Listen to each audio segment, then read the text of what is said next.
Board of Selectmen, May 22nd, 2025 at 6:11.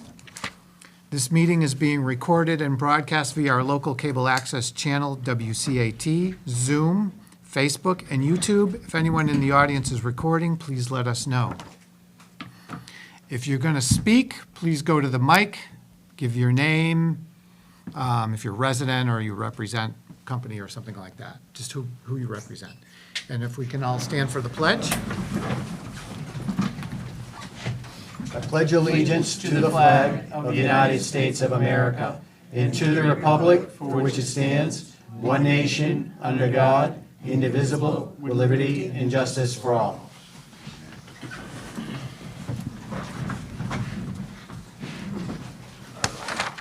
All right, first up, Mr. Duff, Superintendent Duff, monthly update from Quabog Regional School District. Thank you, Steve Duff, President Warren, Superintendent of Schools for Quabog Regional School District.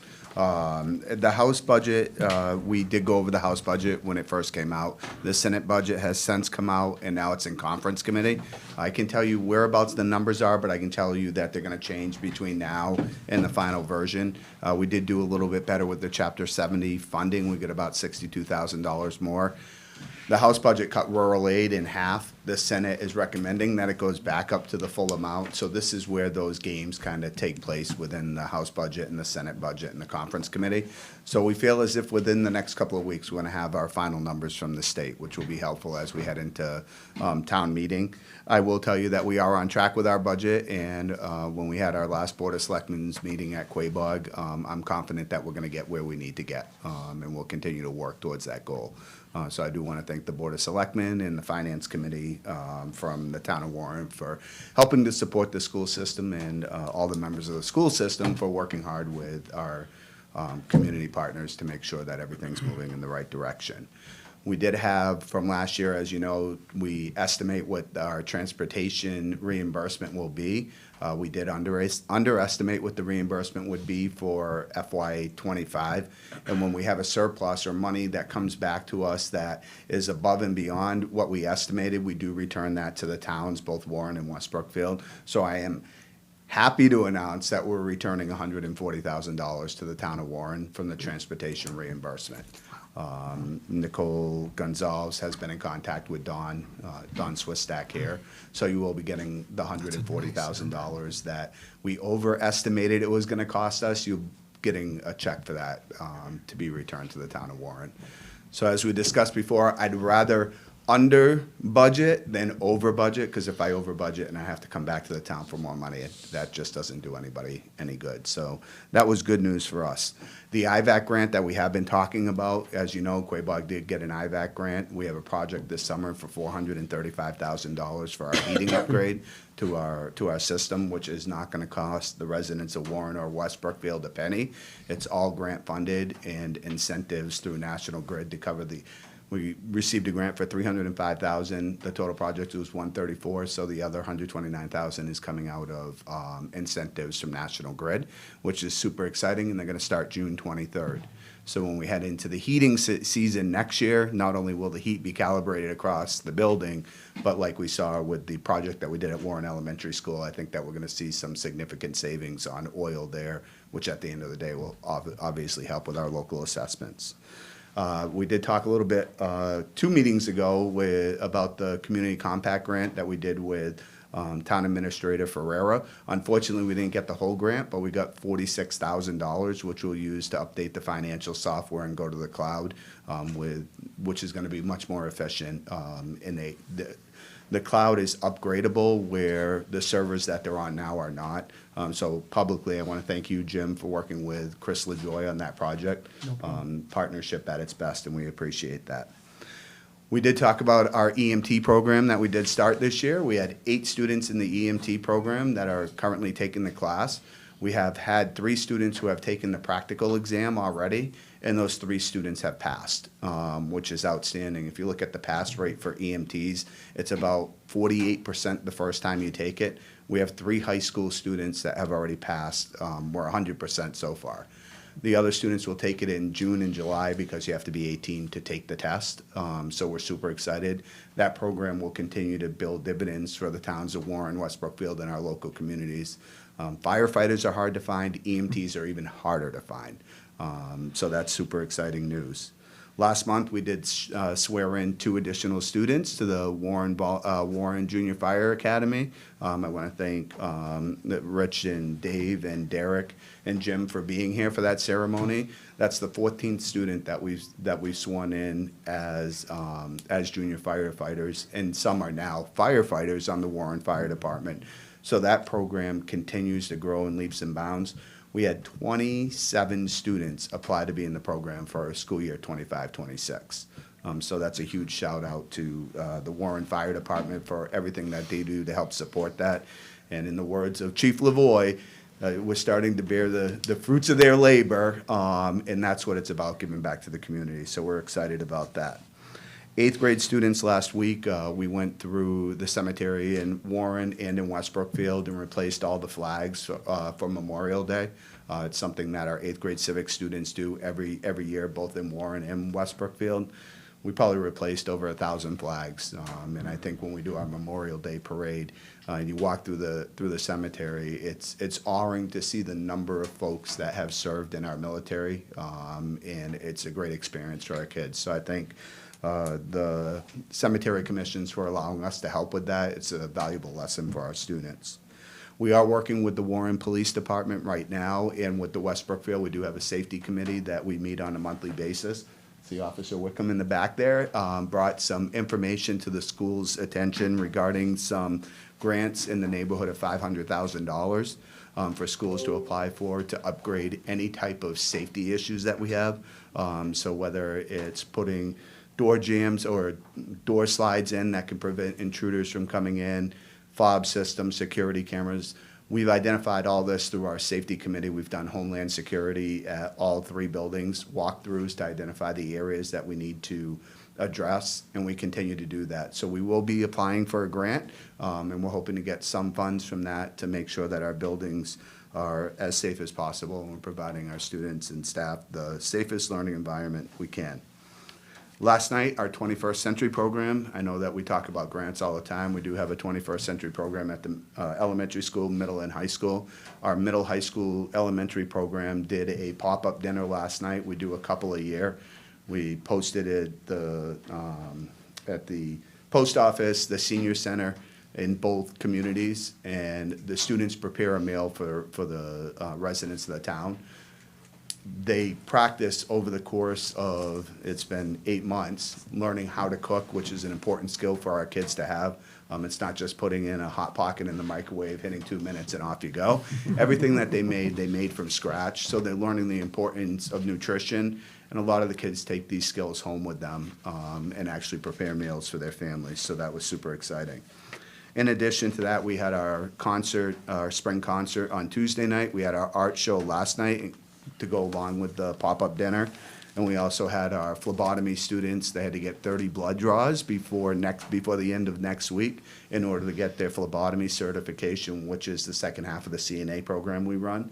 So last night we had a lot of volunteers drawing blood, or volunteers to get stuck for drawing blood, and we're on track with our 14 students there to hit their phlebotomy certification on top of their CNA certification. Currently, we have 13 out of the 14 students in that program that are either working at Quabog on the Common, Meadowbrook Meadowbrook in Brookhaven, in Warren, and one in Ware, 2 in West Brookfield, I'm sorry, and 1 in Ware. But 13 out of 14 students, 11th and 12th graders having CNA positions is, they're the breadwinners. Many of them the breadwinners in their family, making $22, $23 an hour, so it's great for our kids. Tomorrow we have 6th grade step-up day at Quabog, where our 6th graders from Warren Elementary and West Brookfield Elementary come up to Quabog for the day. They go through the schedule, they learn what the building looks like. We'll do a 7th grade orientation on top of that. The seventh grade orientation is more teacher-led and administrative-led, where tomorrow is all through the student council. They'll tour the kids through the building. They have exciting activities planned for them, and I'm hoping the weather holds out. Special Olympics was supposed to be today. It has been scheduled till next Thursday. I invite anybody from the community to come out and see our unified Special Olympics. Probably one of my favorite days of the year. It's great to see the kids out there and celebrating their successes, because there's many of them. And our Memorial Day Parade, we will be marching in the Memorial Day Parade with both in Warren and in West Brookfield. One Saturdays, one is Monday. Our band will be playing, and I know there'll be some of the sports teams from our towns that are involved in it.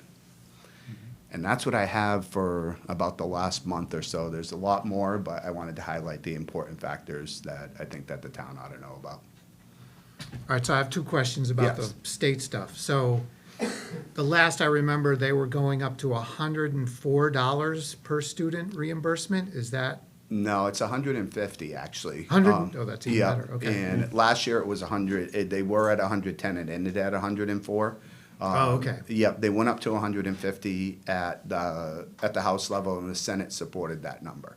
Okay, so which is that's- about $62,000 more. And as you know, every penny counts. But that's a huge increase from 30, right? Wasn't it 30, like? A few years ago, it Two- was 30. 2 years yeah. ago, yeah, Yeah, 2 okay. years ago, it was 30. All right. Is it a huge increase? It is. Is it enough? No.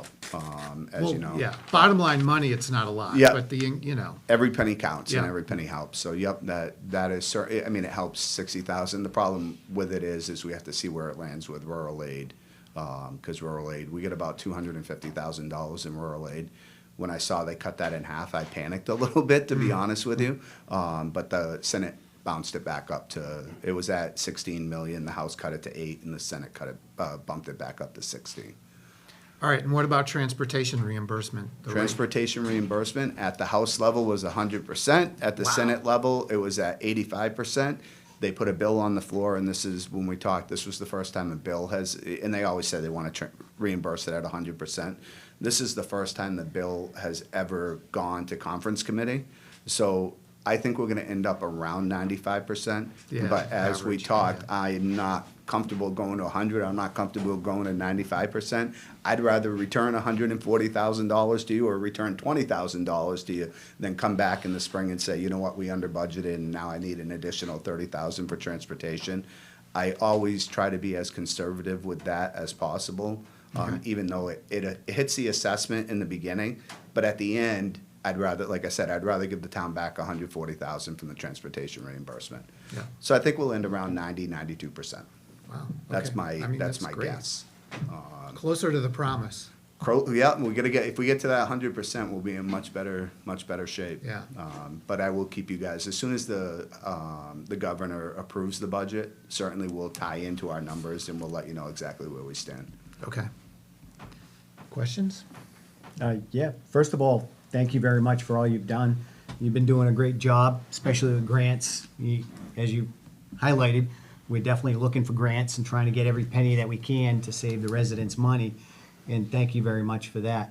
My second one is, so how many times you get stuck for the phlebotomy class? I got stuck 6 times last night, 2 in each arm, 1 in each hand. Usually, That's dedication. Usually it's about 12 times a week, to be honest with you, but we have to, when you have 14 kids times 30 blood draws, you have to get it done. And the kids are actually really good at it, so I don't mind as much. No Very bruises? No bruises yet. No bruises yet. Very good, good job. Derek? Yes, thank you, sir. Steve, every kid in the system loves you. You're the best. Thank you for all what you do. I appreciate it. We're fortunate to have good kids and good staff and two great communities that help support us, so. Yes, sir. And I'll see you in next week for the Special Olympics. Yes, you will. All right. All right, Well, thank you, very much. I'm Superintendent. off to a steam night in West Brookfield, otherwise I say, but thank you very much. Thank you. Thank you, sir. All right. Presentation by Alida Crawley, Account Manager, Civic Plus, on options for a new town website.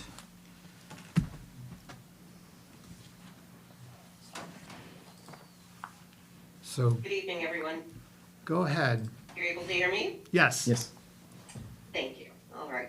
My name is Lita Crawley. I serve as your account manager for Civic Plus. Civic Plus provides website services for the town of Warren.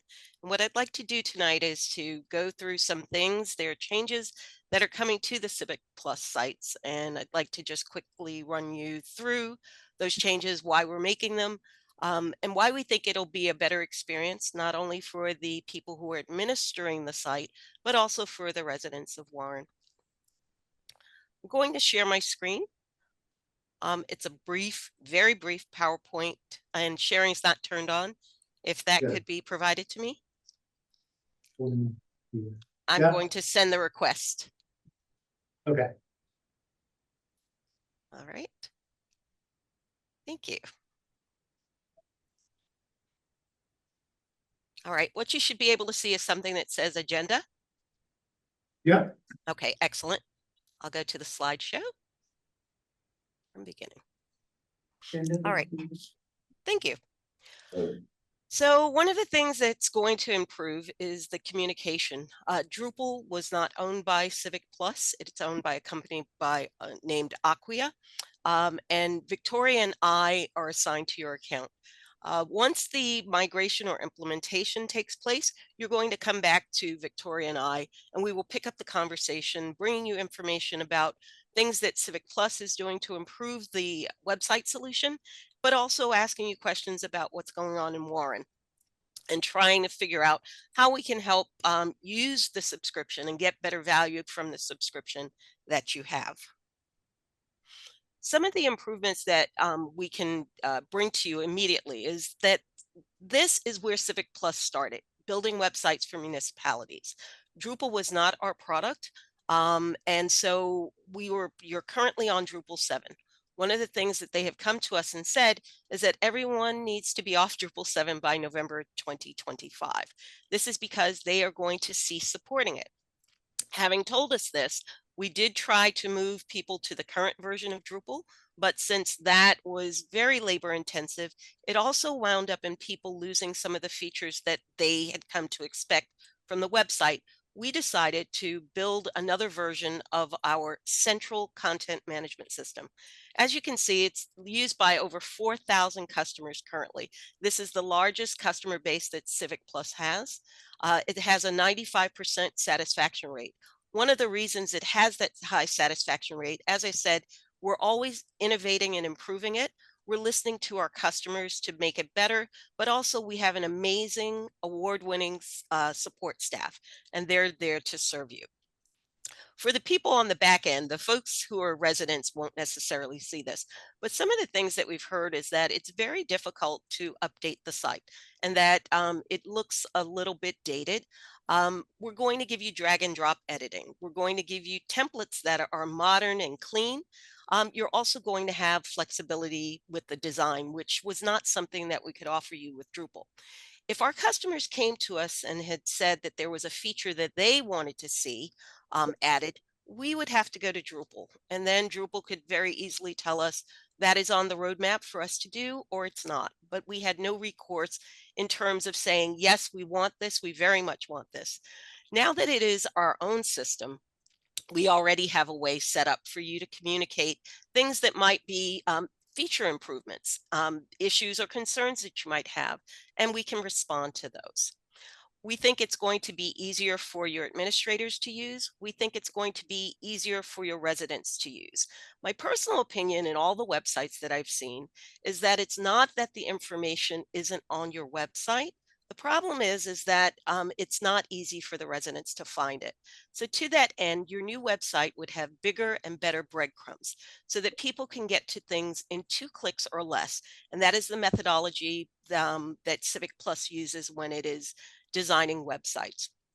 One of the other things that we do is we build mobile first. And that means that if you're looking at something that is sized for your mobile phone, it's really going to look beautiful as well on a larger screen. But because we know that more and more people are carrying their computers in their bags and in their hands, we're looking at that design first. And so that is some things you're going to see. The other thing that we're doing is we connect people with people. So for this migration that has to happen before November, you're going to have a migration project manager, and that person is going to be responsible for communicating with you and making sure that the design is something that you are going to love. When the migration or when the migration is done, they'll have a meeting with you and say, hey, let's sit down, let's look at what we've done. And in that meeting, you'll be able to see the work that we've done. One of the things that we will also be doing is when we're migrating, we're bringing things over verbatim. And so that is going to speed up the process a lot. And so whereas a redesign of this type might take 6 to 8 months, we've gotten it down to 12 weeks, which is a really good time frame. That also builds in some time for the administrators. We know that this is not the only priority that you have. So we're willing to work with you. And if people need a week off because of vacations or because of selectmen meeting, we have that time already built in. When that process is done, you'll come back to me and Victoria, and that will mean that you have a personal point of contact throughout. So there are 3 questions, and I sent this already to some of you, but I've already answered a couple of the questions because when I spoke to your town administrator, we were talking about pricing, and we know that you're very price sensitive, and we've built that in. The options were to choose one of our 5 templated designs or choose a custom design. To choose from our starter modules, and I'll talk about the modules in a little bit, and I'll show you some, or to choose the 23 modules that are in our full set. For Warren, I've chosen the templated version. You still will need to pick from one of 5 templates. And I've also chosen the starter version because the 12 modules that we've chosen are the ones that customers are using day in, day out, every day. And so if you'd like to add modules, that's an option. But what we didn't want to do is put modules in there that people might not use. And then that would mean bloated software and a higher price. The one thing that I didn't choose is whether you wanted to add some accessibility options. One of the things that happened last April, the DOJ determined that the same things that we've done for buildings, we've put ramps in buildings, we've put braille in buildings, we've put doors that open for people who are in wheelchairs in buildings, but that accessibility was not evenly executed for municipal, federal, and state websites. And so what the DOJ determined last year is they had a new set of rules that will take effect for Warren in July 2027. And that is because municipalities that are 50,000 or lower will be expected to reach those levels of accessibility by July 2027. What we are doing, because we don't want a mad rush when this happens, we're asking people to consider adding accessibility to their website. What it does is it removes barriers. So 26.4% of people say that there's some impediment to them accessing information fully on a website. It may be something that is as simple as a broken arm. It may be something that's arthritis. It could be dyslexia. It could be color blindness. It could be full blindness. But all of these things can be addressed. And so these are things that Civic Plus has worked with in the state of Colorado, which moved its date to July 1, 2025, to build sites that have accessibility built in. And so I'll show you a couple of them in a minute. But that is an option. Again, that is something that won't impact you fully until July of 2027. For people who are willing to adopt, we've put incentive pricing behind that. This is a summary of what I'm proposing. That's standard starter central. 9 to 12 weeks is the time it would take to build the website. You would choose one of 5 templates. You choose well, you would have 12 modules to start with. Any modules that you had, and I did not see any additional modules on your site, would have been replicated. There's going to be group training. And one of the things I would like to say is that what Civic Plus has done, because we really want to keep our customers, we're absorbing most of the migration, implementation, and the training fees. And those are things that if you were to rebuild the site, those would be things that you would be asked to pay for. The training is group training, and it is a maximum of 12 people. And so what it is 3 hours of training. If you need to if you need to go again, that is possible. We can schedule that. But we do provide training, and we also provide sources or resources for train the trainer. So if you wanted to have somebody be a point person and be able to share that knowledge, they would be there for you. As I said, you're going to have people assigned, a migration project manager, your account manager would be me, and your customer success manager. There's going to be a website reveal, and your data would be migrated verbatim. So we're taking everything that's on your website now, your agendas and your minutes, all of the things that are not time sensitive. And the time sensitive items, in our opinion, are your news and your calendar items. We will teach you how to build those while we're building the site. You will not have any downtime for your site. It will be built in a hidden part of your site. You will be trained so that you can bring those calendar and news items over so that when we're ready to launch, those things will be there. I'm going to show you a few sites, but I'll talk about the department header packages later. It is a lot of times something that is sought by police, fire, parks and rec, and libraries. Their departments have content that is a little special, and so sometimes they'd like it highlighted or elevated, and I'll show you how that works in one particular community. What I'd like to do now is show you some sites. I'm going to end this. This was also sent to the selectmen. This is the accessibility tools that I was telling you about, AudioEye, and I'll show you how that works in just a minute. It really is a great tool. The reason it's awesome is that it gives you day one, hands-off DOJ compliance. No one has to do anything except deploy this. And what it does is it fixes over 400 accessibility issues that might crop up on your site.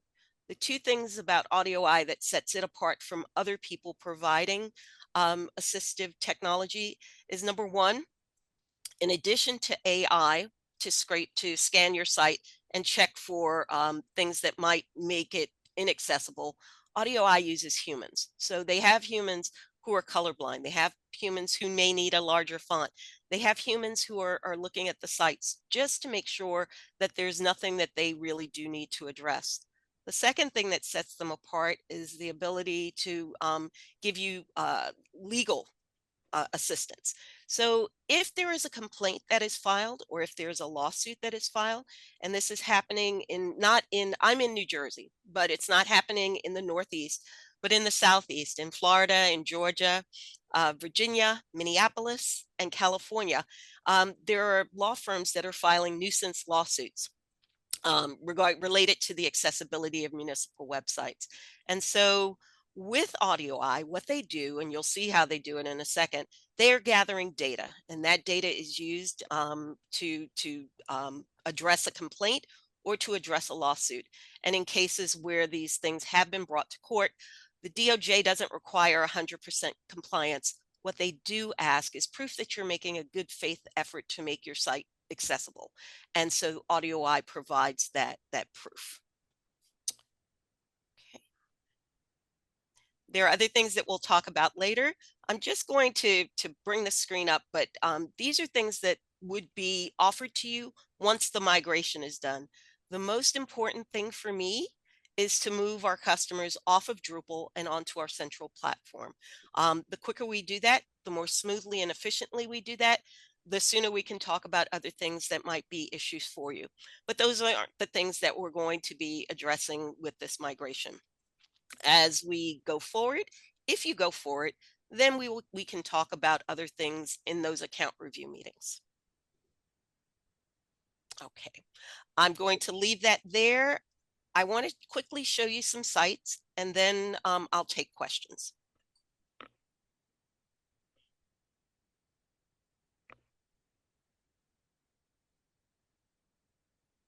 I just want to end the PowerPoint, and then I'll go to the sites. Okay. All right.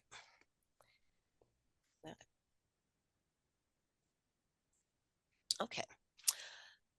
So here is your site today, and it is built on that Drupal system. But what I'd like to show you is a couple of other sites that are already using this new design.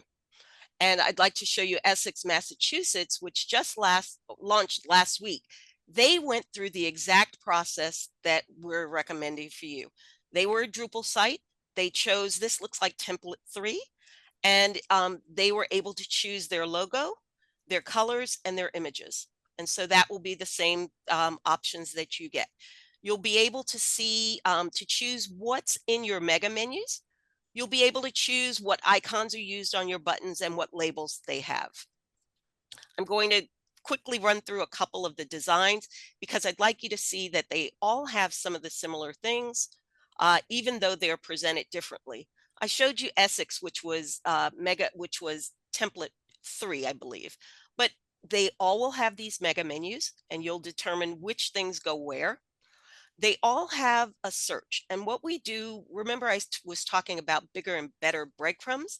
That is done somehow through search. And what we do is we're using AI to do predictive text so that as people begin to type things in, we will suggest to them what they might be looking for. It does help people get where they're going faster. All of them are going to have buttons, which you can prioritize and label. They all will have some news and calendar elements on that first page. They all will have a footer. And this is no matter which design you choose. Again, there are 5 different designs. One of them has a slideshow, but the others have, you'll see that those images are prominently displayed. And so these are options that you'll be able to choose from. It's one of the things that I need to know in order for us to go forward, which one you would like to choose. I'd also like to show you those department headers, and then I'll open the floor for questions. Remember that I said police departments, fire departments, libraries, and parks and recs generally have a lot more content than perhaps other departments do, and generally like to display their content a little bit differently. If you look at this Malden homepage, you'll see that they have selected their colors. But if you look at the mega menus and the buttons here, they're very different from the police department, which is also part of the Malden website. But it gives them the ability to have different images, different navigation, and different buttons. And so this is one of the things that we might consider afterwards as a way of elevating certain departments.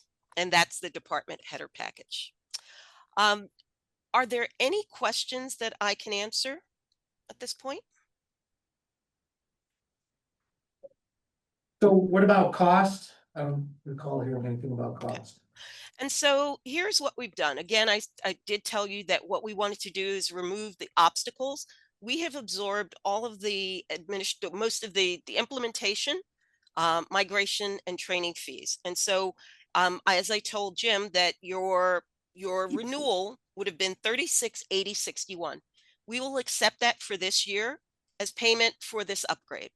Now, going forward, I can tell you that that price will increase to $4,000 the next time you renew, which will be April 30th of 2026. But that is what we predict. Now, if you wish to add the accessibility tool, then that would be another add-on. And if you wish to add any of these department headers, that would be another add-on. And so I can give you the pricing for those if you're interested in them. But what we're working with is $3,680.61 for the renewal. And to bring you again a better experience in terms of managing the website as an administrator and seeing it on the front end as a resident. So can you go back to, say, the Essex site? Can you bring that back up? Okay, can you get it? No. You Okay, gotta hold share. on. I'm going to share again. Okay.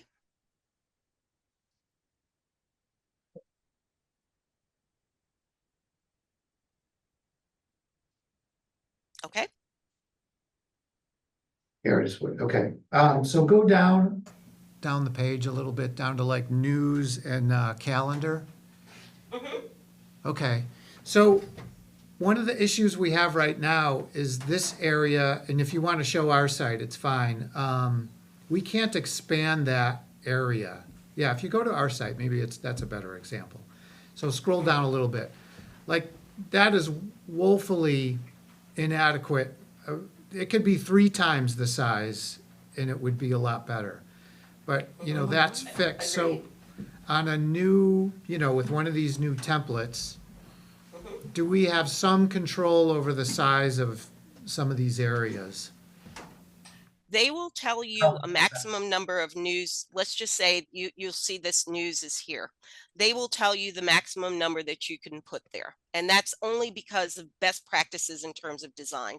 Because one of the things you'll see is that these sites look cleaner and it's easier on your eyes. And it's a little bit, that's one of the other things that makes things a little bit easier to navigate. So if they have probably said to them a maximum of 5 or 6 items here. And so those are, you can choose to view all news, and then that brings you here to a different way of presenting the same information. One of the things that this is it's module based, and the modules are just containers for the information, but you see how it's presented it here versus the snippets that you saw on the first page. And so the modules can be presented in a number of ways. We're going to work with the site, again, for using best practices in terms of design, in terms of ADA compliance, and using what we've learned from building thousands of websites to bring that to you. The other thing I'd like to say is that it is also based on roles and permissions. So somebody could have the role as an author, an editor, a publisher.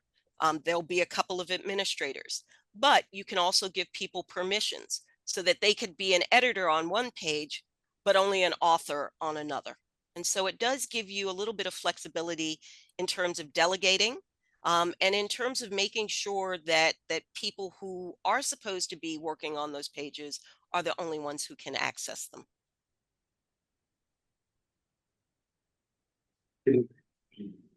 Yeah, I got it. So you're going to give training initially when this converts over, right? Correct. We'll be training while we're building it. So what happens, a year, 2 years from now, 3 years from now, we have new people coming in who don't know how to use the site. What training is going to be available for them? So one of the fabulous things that we have, there's 2 ways of doing that. There is training that you can purchase, but there is also a very, very deep help desk on here. And in addition, I told you that we have support staff. We don't leave you alone. With this help center, one of the things that we know is that people learn things in different ways. So I'm just going to type in add calendar item, and you see it's going to suggest to me what I want to do. Then if I click on that, we also know that people don't learn the same way. Some people want text, and that's here. Some people want a video, and that's here. Some people want step-by-step instructions, and that's here. And if that still doesn't work, then you still have Victoria. You still have our support staff to go back to. As I said, we also offer training. Again, it's 3-hour training. I can't say what the cost of that will be years from now, but I can tell you that right now, I want to say that the group training is something like $250 for 3 hours of training. But you'll always have this help desk. You'll always have people who are able to help you. I guess comment would be, I think at some point we'd want to see a demo of the back end, because that's where we have a lot of problems with the current site, is using the back end, like posting an agenda, updating zoning, adding users. So we don't need to do that now, because it would, I think we'd want to get more in depth. But, correct. And so what I can tell you is that the back end is going to be cleaner as well. These are the modules that you'll see. Again, we'll train you on that. I do have a video actually that I think I attached to the email I originally sent.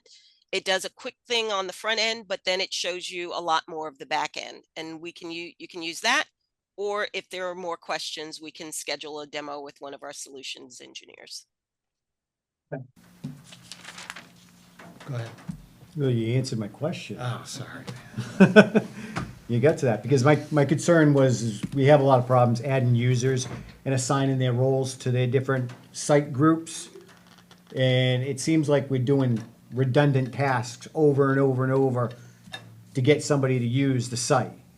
And I just hope that got cleaned up, so we add them one place, and then we just click on what they can do. Is that kind of what we do? Add them once, and then you're going to assign their roles and their permissions.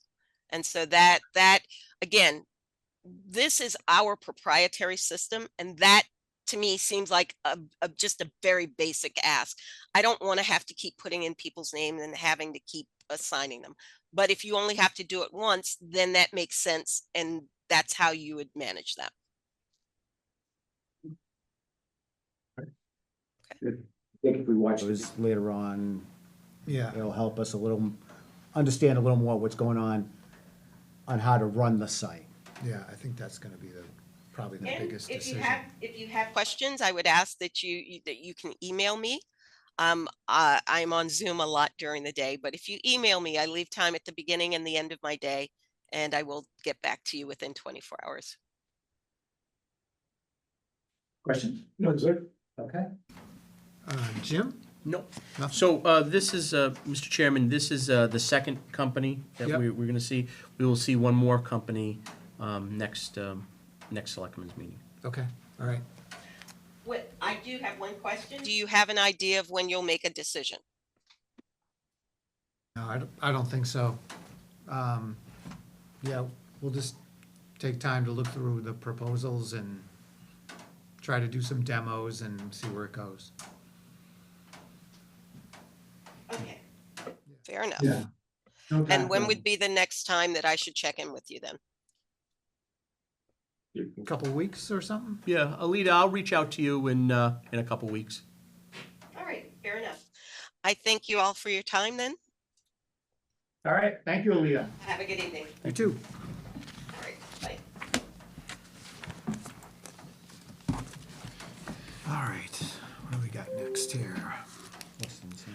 Presentation by Winston and Sampson on the final draft of the Wrights Mill Master Recovery Plan. This is kind of exciting. Could you enable my sharing too? Share, do multiple. Yeah, you should be all set. Okay.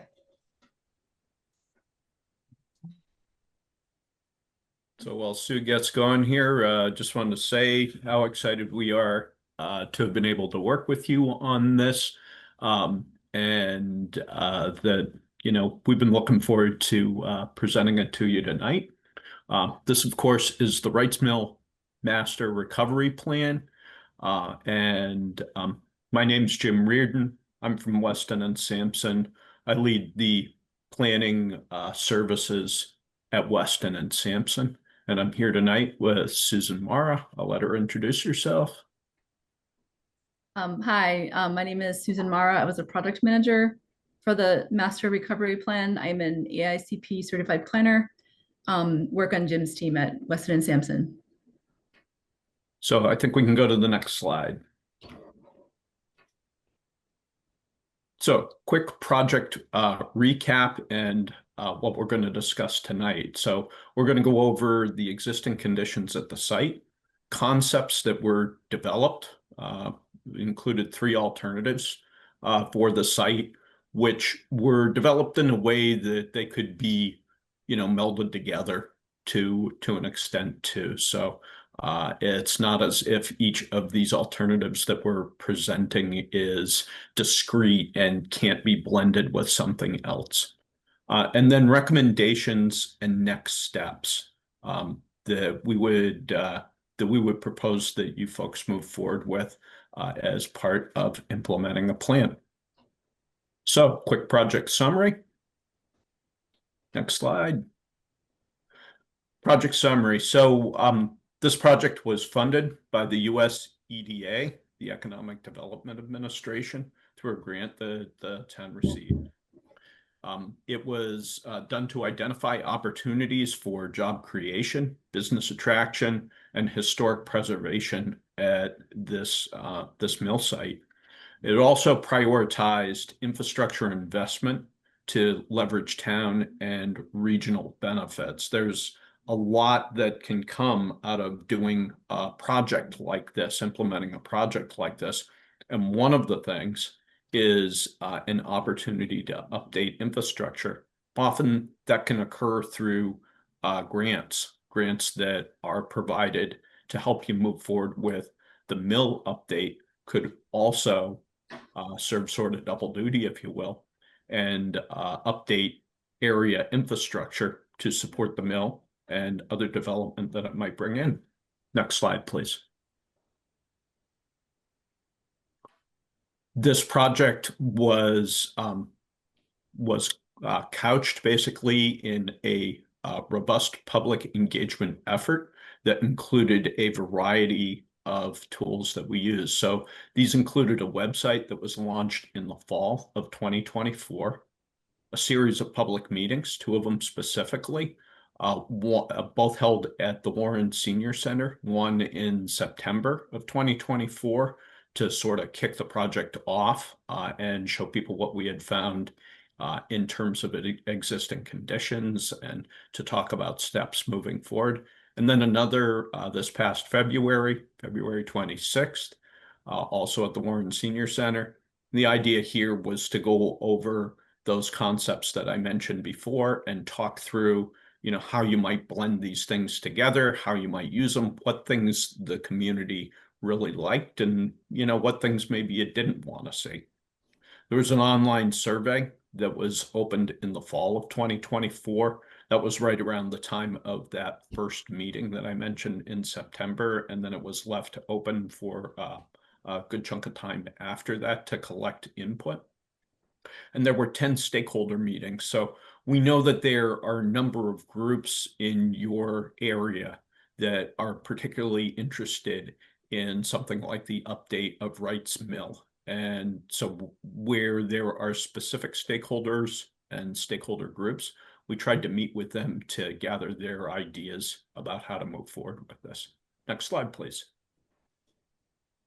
So here is the project website. This website's still active, so you could go and visit it tonight if you wanted to. You can see here at the top that there's a home page, site details, how to get involved, project findings and next steps, and then it links to your town website as well. So there's an interchange between these two things. You can get to this website from your town website or back to the town website from this website. We wanted to do that to integrate them as much as possible. Next slide, please.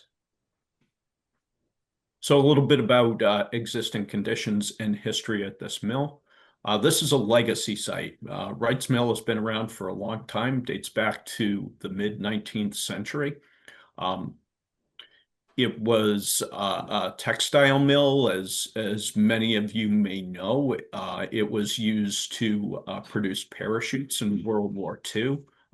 It's really steeped in history, and it grew over the course of time from 1 or 2 mill buildings to a large complex that served needs in the town and the region through the mid-century, through like the 1970s.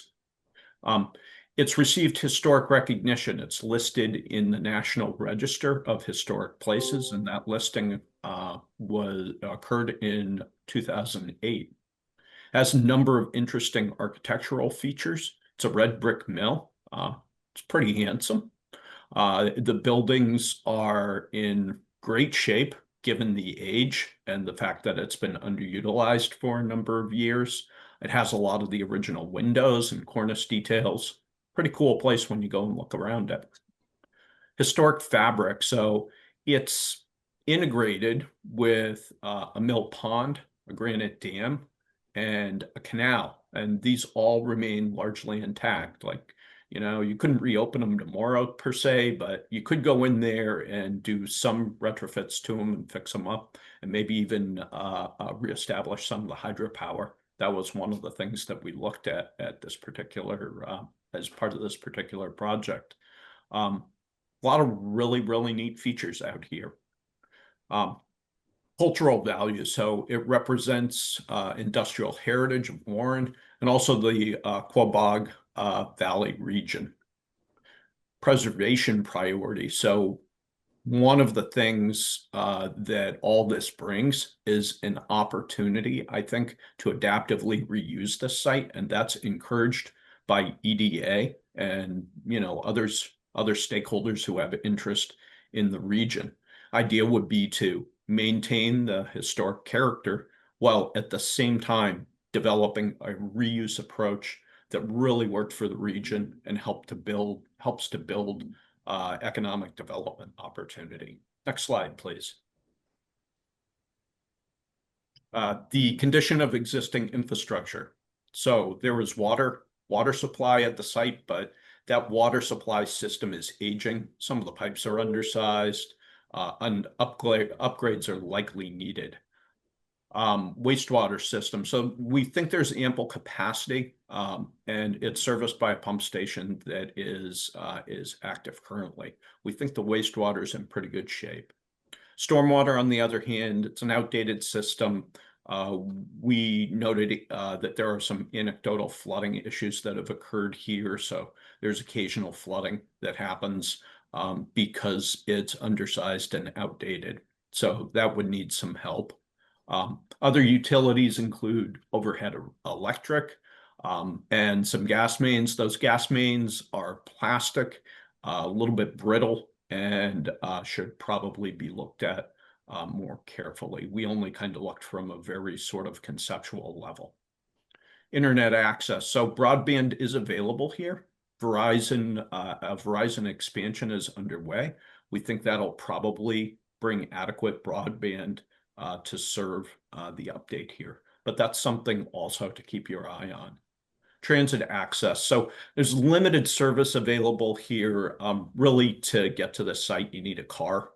There is a rail line that's nearby, and it could be that rail service is provided at some point in the future, but that's probably something that's a little speculative at this time, and would take a while to get underway. Next slide, please. Environmental conditions. So this site has a lot of unique features in addition to the mill. It's right next to the Quabog River. There are wetlands adjacent and a cold water tributary. Soils are mostly developable soils, so good soils for adding buildings if you need to do that. There are steep slopes in parts of the site that could be somewhat challenging, but the main campus, I would say, is very good for additional development or redevelopment. Flood zone. So being next to the river, of course, you're in the flood zone. In a lot of places, there's actually a levee that runs through one of the ground floors or basement kind of area at this site. And so, of course, that speaks of susceptibility to flooding. It's in the 100-year and 500-year floodplain zones. Contamination risk. So as I mentioned, this is an old textile mill. Historic uses, back in the day, there was a lot less concern about some of the chemicals that we worry about now, such as PFAS and asbestos. Those sorts of things present a potential risk at this site and will need to be managed and potentially mitigated at some point in the future. Next slide, please. So renewable energy, and I kind of alluded to this already, there is hydropower, or there was hydropower that powered this mill. This is an existing dam that could support some small scale hydropower for the redevelopment. There's also good solar potential at this site. Rooftop systems, they're flat, roofs and really lend themselves nicely to photovoltaic installations if that's something that you want to do. Grid access. So the existing electrical infrastructure could support interconnection, which is great. Incentive programs. So the site is probably eligible for state and federal clean energy incentive programs, and maybe other grant programs too. We actually provide a list of those in the plan. And then sustainability goals. So renewable energy that supports a low carbon redevelopment is something that is, reasonably achievable at the site. Next slide. I think it's over to you now, Sue. Thank you.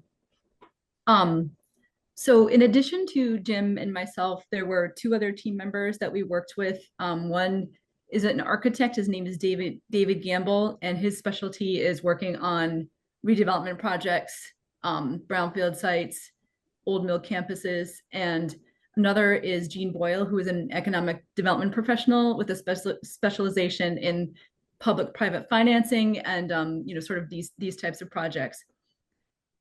Working with them and based on our existing conditions, we put together 3 potential redevelopment concepts. And so I'll just say, they're conceptual, and we do recognize that if when the mill gets redeveloped successfully, it will be the result of a private developer expressing interest in deciding what the best program is. So it's we're not trying to say it should be developed like this.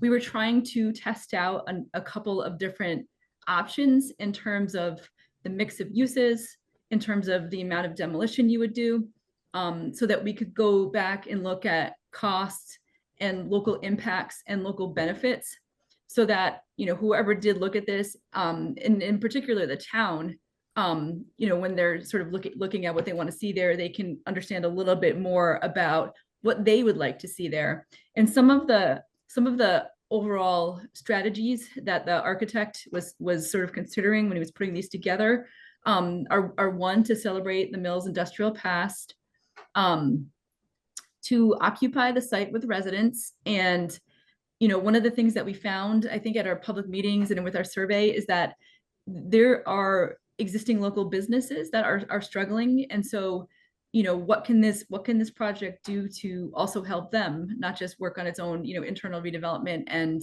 one of the strategies is to bring more people in, to support not just the mill redevelopment, but also support the local economy. They looked at leveraging the riverfront, because the riverfront is a place where people will want to be, and that that can be marketable. And as I mentioned, what are the ways to redevelop this that will really help benefit the local community and the region, not just the campus itself.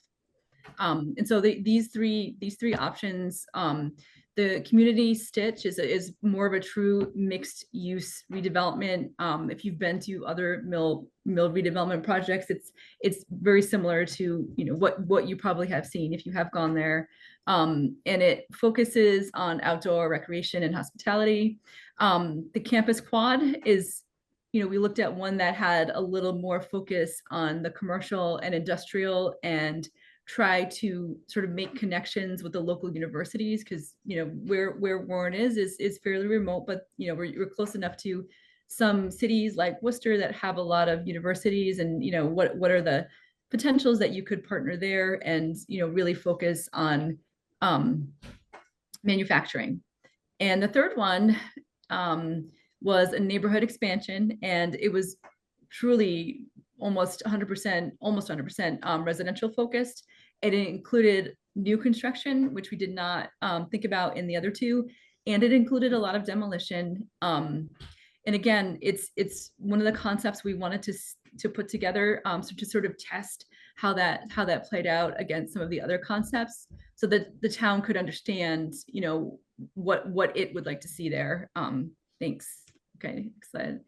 So we had these concepts. We talked to the town about them, and we brought them to their second public meeting for some feedback. And there were some components of all three, sort of a mix and match that the public looked at and said, those would really work well here. We'd really like to, expand the recreation opportunities out there. And I don't know if you can see my little mouse, but looking to expand recreation opportunities across the river was something that was universally popular.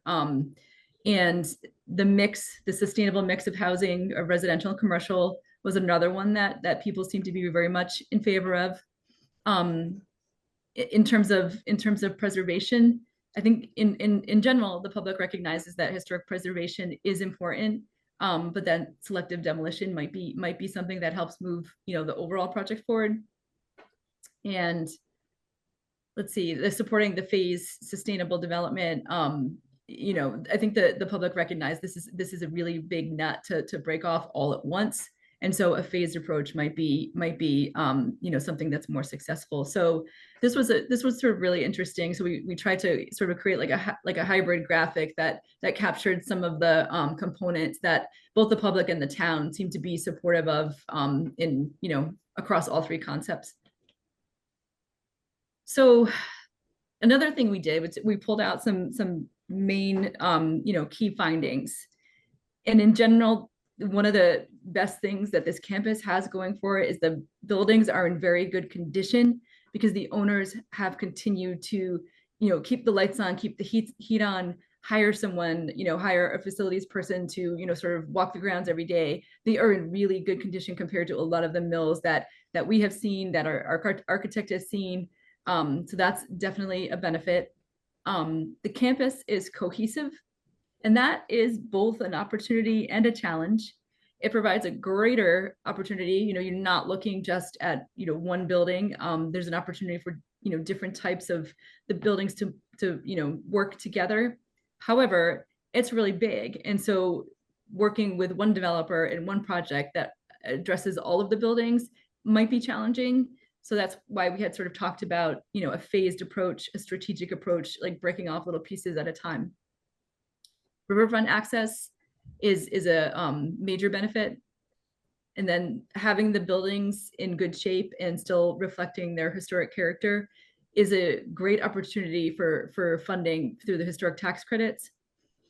So the remote location, even with all these benefits, you haven't seen a lot of investment. And we sort of have come around to the fact that the remote location is definitely a challenge. And so as we were thinking about strategies, we were thinking about ways to sort of understand that and address that. So that gets to our strategy, which is focused on leveraging the good things and trying our best to address the challenges. And so the first one, our strategy should leverage existing regional resources, recognizing that this is a remote location. There are still components in the region that people will travel to outside of Warren, outside of Western Massachusetts, and those are Sturbridge Village and Brimfield Antiques. And so there is precedent for these tourism-related activities that happen out here. And is there an opportunity to leverage those or take advantage of those, as a strategy for redevelopment? As we mentioned, the project phasing is important because it's such a big, such a large campus with so many buildings. So one of the things that the architect worked with us on is to look at, what buildings are more appropriate for what types of uses. And so there is one building, I think it's building 5, that has the sort of exact right dimensions to make it cost effective for residential redevelopment. And so understanding some of those things about the site can help, the town to understand that, and also the developers to understand that. And so when you're putting together your phased approach, sort of, knocking off those things that might be easier to do and less expensive to invest in, first is we think a really appropriate strategy.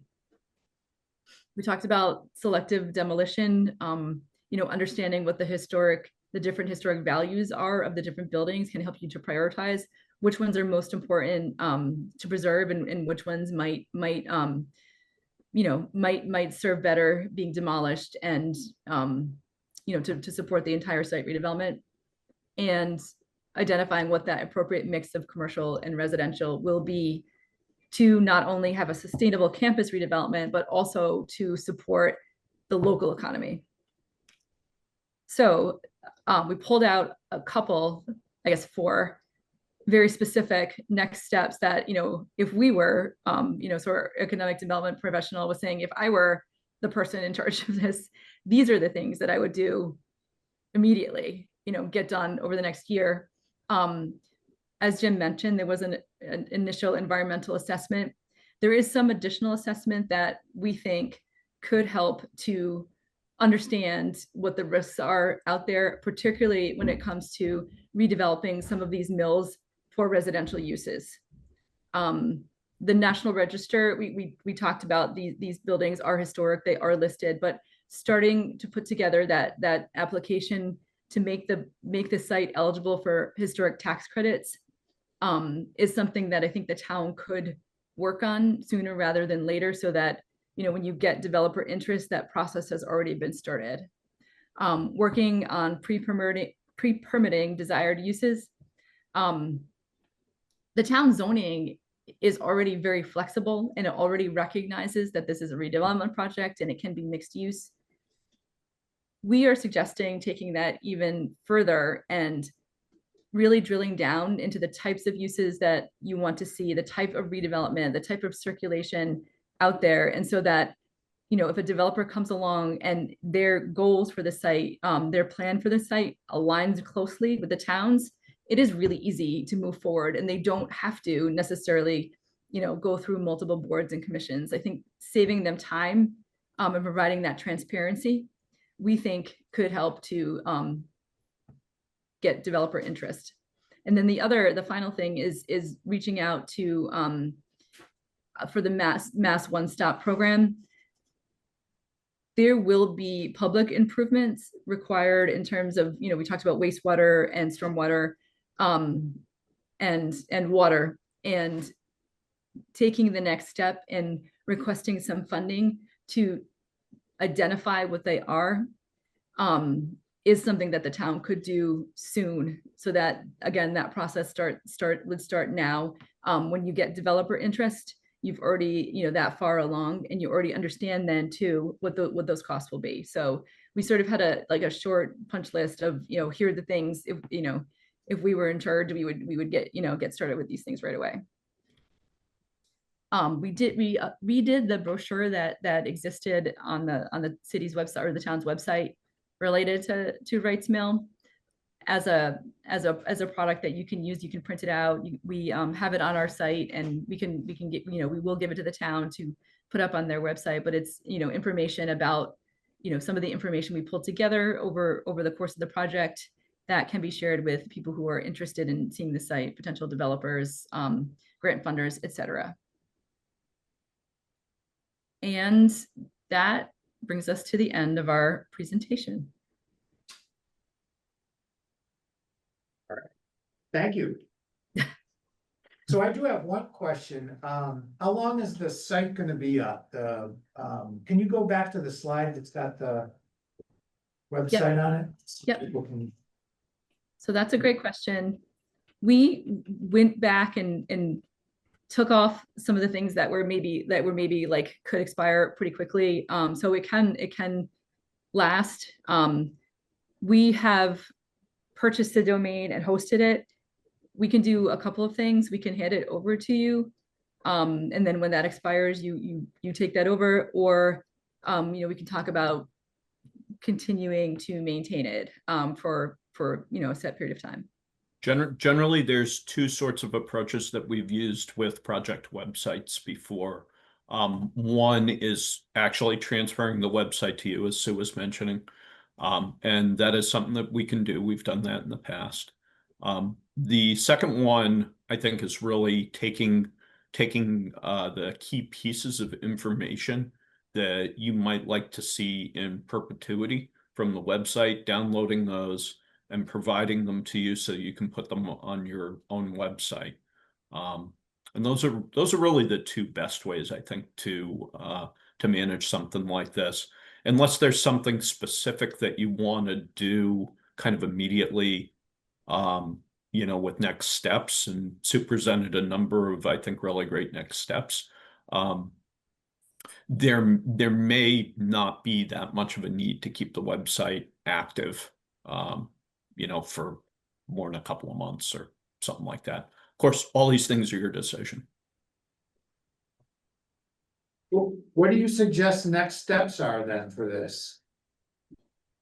Not the Go website. down to that slide. We have the plan, so, So these are really the four things that we'd identified as being immediate things that I think you want to do. One is continued environmental assessment, or, sort of taking the next steps with the environmental assessments that have been done out there. Second would be nomination for the National Register for the historic tax credits that Sue mentioned. A third one is pre-permitting, and a fourth one is the Mass One-Stop program. All of these things sort of help front load the project for a developer who might come in and see the town as being like particularly motivated because you've taken these steps, but also see that they can save time with this particular site, because one of the things, of course, that discourages developers is the amount of time that it takes to get through sort of the, if you will, the planning process or the next steps in planning before they can actually move forward with a project. We met with, and Jim Ferrer, I think, did too, with CMRPC a number of times. They're aware of this project and they're supportive of it. We didn't put it on here, but maybe meeting with them to see what they have available for funding these next steps is probably a very good strategy too. Yeah, no, so we've we're heard already- along the way here that there have been a couple of nibbles or bites from potential developers. So I think there's some immediate interest in this site. yeah. So we're kind of working on the fourth one for public improvements around the site, and that's been with CMRPC. Number one is gonna require, I mean, is that something we can even do? It's not our property. Right? I mean, isn't that up to the owner? You would, at this point, past the phase one, you would probably have to work with the owner. But CMRPC, and also the state also has some funding available for that kind of work. So, understanding what that is, and then approaching with, sort of a plan for how you're going to pay for it too, might be a good next step too. Is CRMPC actually helping you get a one-stop application together? Yes, yeah. Excellent. That's really good. Yeah, they help us with a ton of grants.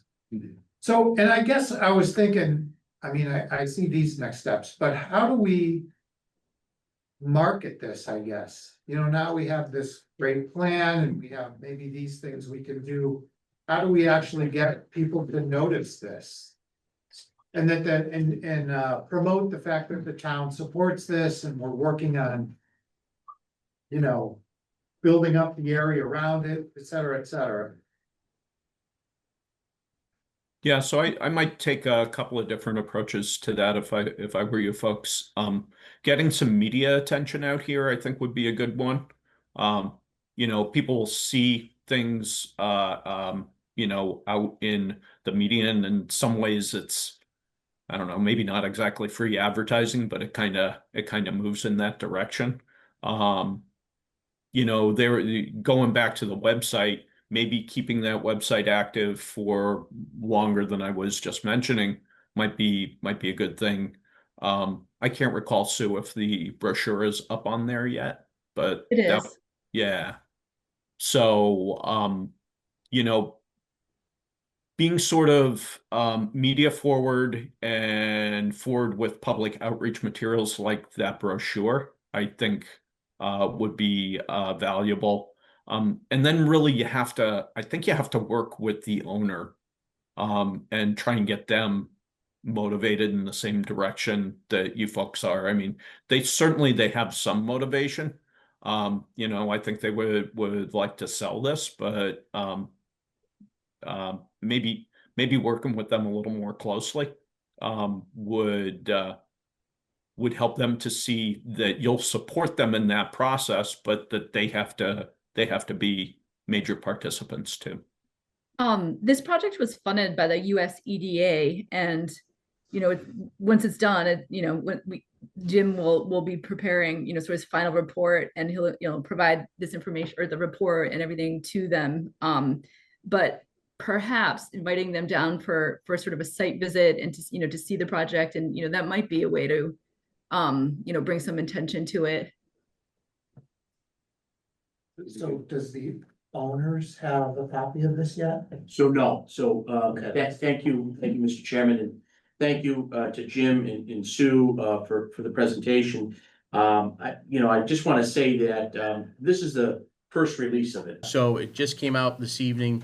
It's going to be on our town's website first thing tomorrow morning for the public. It's already been given to Deb Bevan at the EDA. She's done a quick overview of it. She says it's a great report. And it's the first time that the town has had something like this to kind of gear some economic development into that particular area. And so, these are great ideas and great steps to move towards, hopefully getting some development there. Obviously, some community outreach with the media in making more awareness known about this report and what is out there. But you mentioned the phased approach, and I've said this from day one here, that it is critical that if we could work with the owners to try to, they want to sell this as one big package.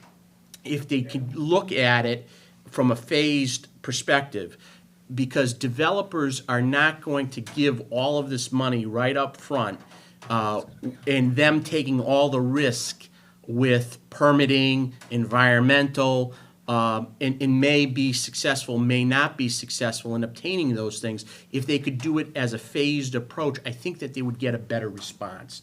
And I think that since you guys have, indicated about that and highlighted that, I think that may help the town a little bit with talking with the owner.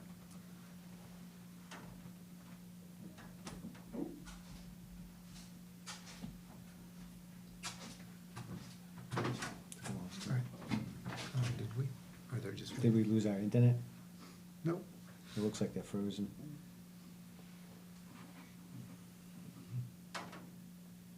They are blinking on its own blinker. Oh, Yeah, there she is. okay. Yeah. Any other comments or? I do. What's the second in charge? Is it Marcotte there? Tony Marcotte. Tony Marcotte. So during our last site walk of the levee there, we met with Tony Marcotte, and he was expressing that the owner has expressed to him that they're looking at leasing the properties as individuals, Yeah. splitting it up and leasing it out to people for businesses, and they're also gonna start advertising internationally to try to get more opportunity to get businesses in there. So they are looking to reach out further, and I think they're kind of shying away a little way from the actual sale of the property as a whole lump sum, but actually trying to do something with the property to make it succeed. So that would be good to see. Yeah. Yeah, boy, I love that idea of if they're willing to continue to own it and lease parts of the property out, then, that phased approach can be something that could be a reality out here. And, something that might encourage them along those lines are some of these targeted next steps, like particularly the pre-permitting and stuff like that. It might make it easier for them to get lessees interested in it.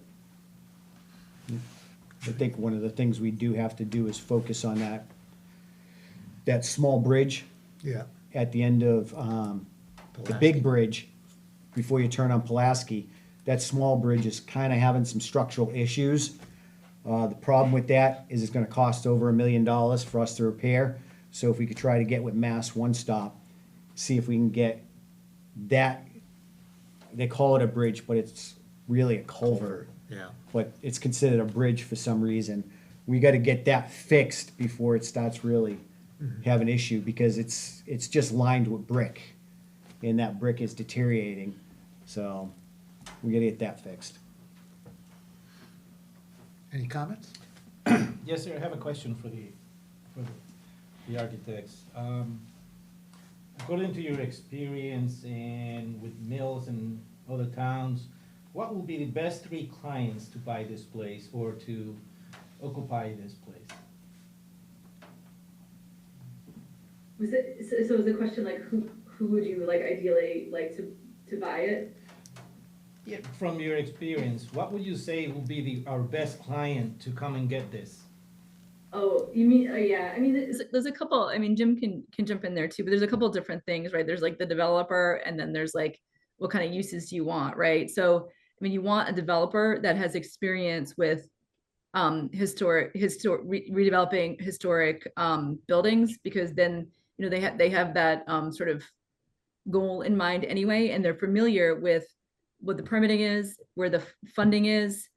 They generally understand that if they're working on industrial properties, there's brownfields, but they understand too that they can work with the community on public-private partnership where the community helps with some brownfields funding. So you want, I think, a developer who has done projects like that before and understands the complexity, but really still wants to do it anyway, because they come out, you know, they can be really, really great projects. And I don't know, in terms of the uses, right? The mix that I think we identified as being like sustainable and healthy does include some residential. So it'd be like a mix of residential and commercial. And, you know, as we said, you know, you're in a remote location. So if you can find a commercial or industrial use that, you know, sort of takes advantage of that and capitalizes on it, I think that's that might be the like a best case scenario. Thank you. That's it, sir. Any other questions? Okay. All right, well, thank you very much. This is really great. You did a great job. This was a super fun project. Thank you guys so much. Yeah, we really appreciate the opportunity to work on this project with you, and we hope it's very successful for you. And if there are things that we can do to help out in the future, obviously we'd love to have the opportunity to do that. When we had our public engagement meetings at the senior center, we had the opportunity to meet with, I think, like 20 people who used to work at the mill. So that was a really, really, you know, fun and interesting aspect of this. You don't always get that. So thank you. All right, great. Thank you. Thank you very much. All right. Moving on, we have number 3, review of any new articles for the June 12th special town meeting with a possible vote to close and sign the warrant. Anticipated vote.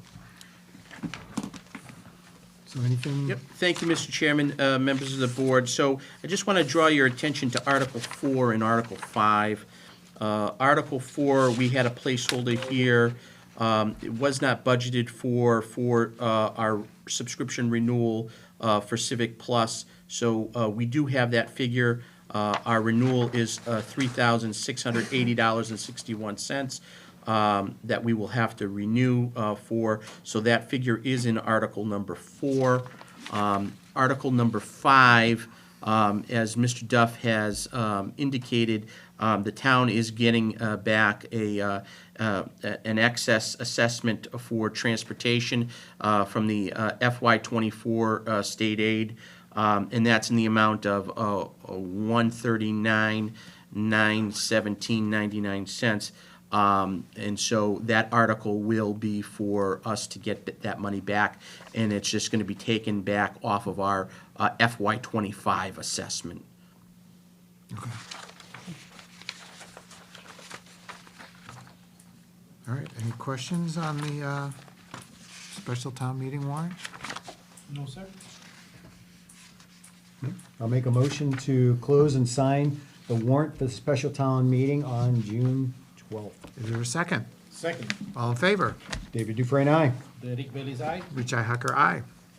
Thank you. Motion approved.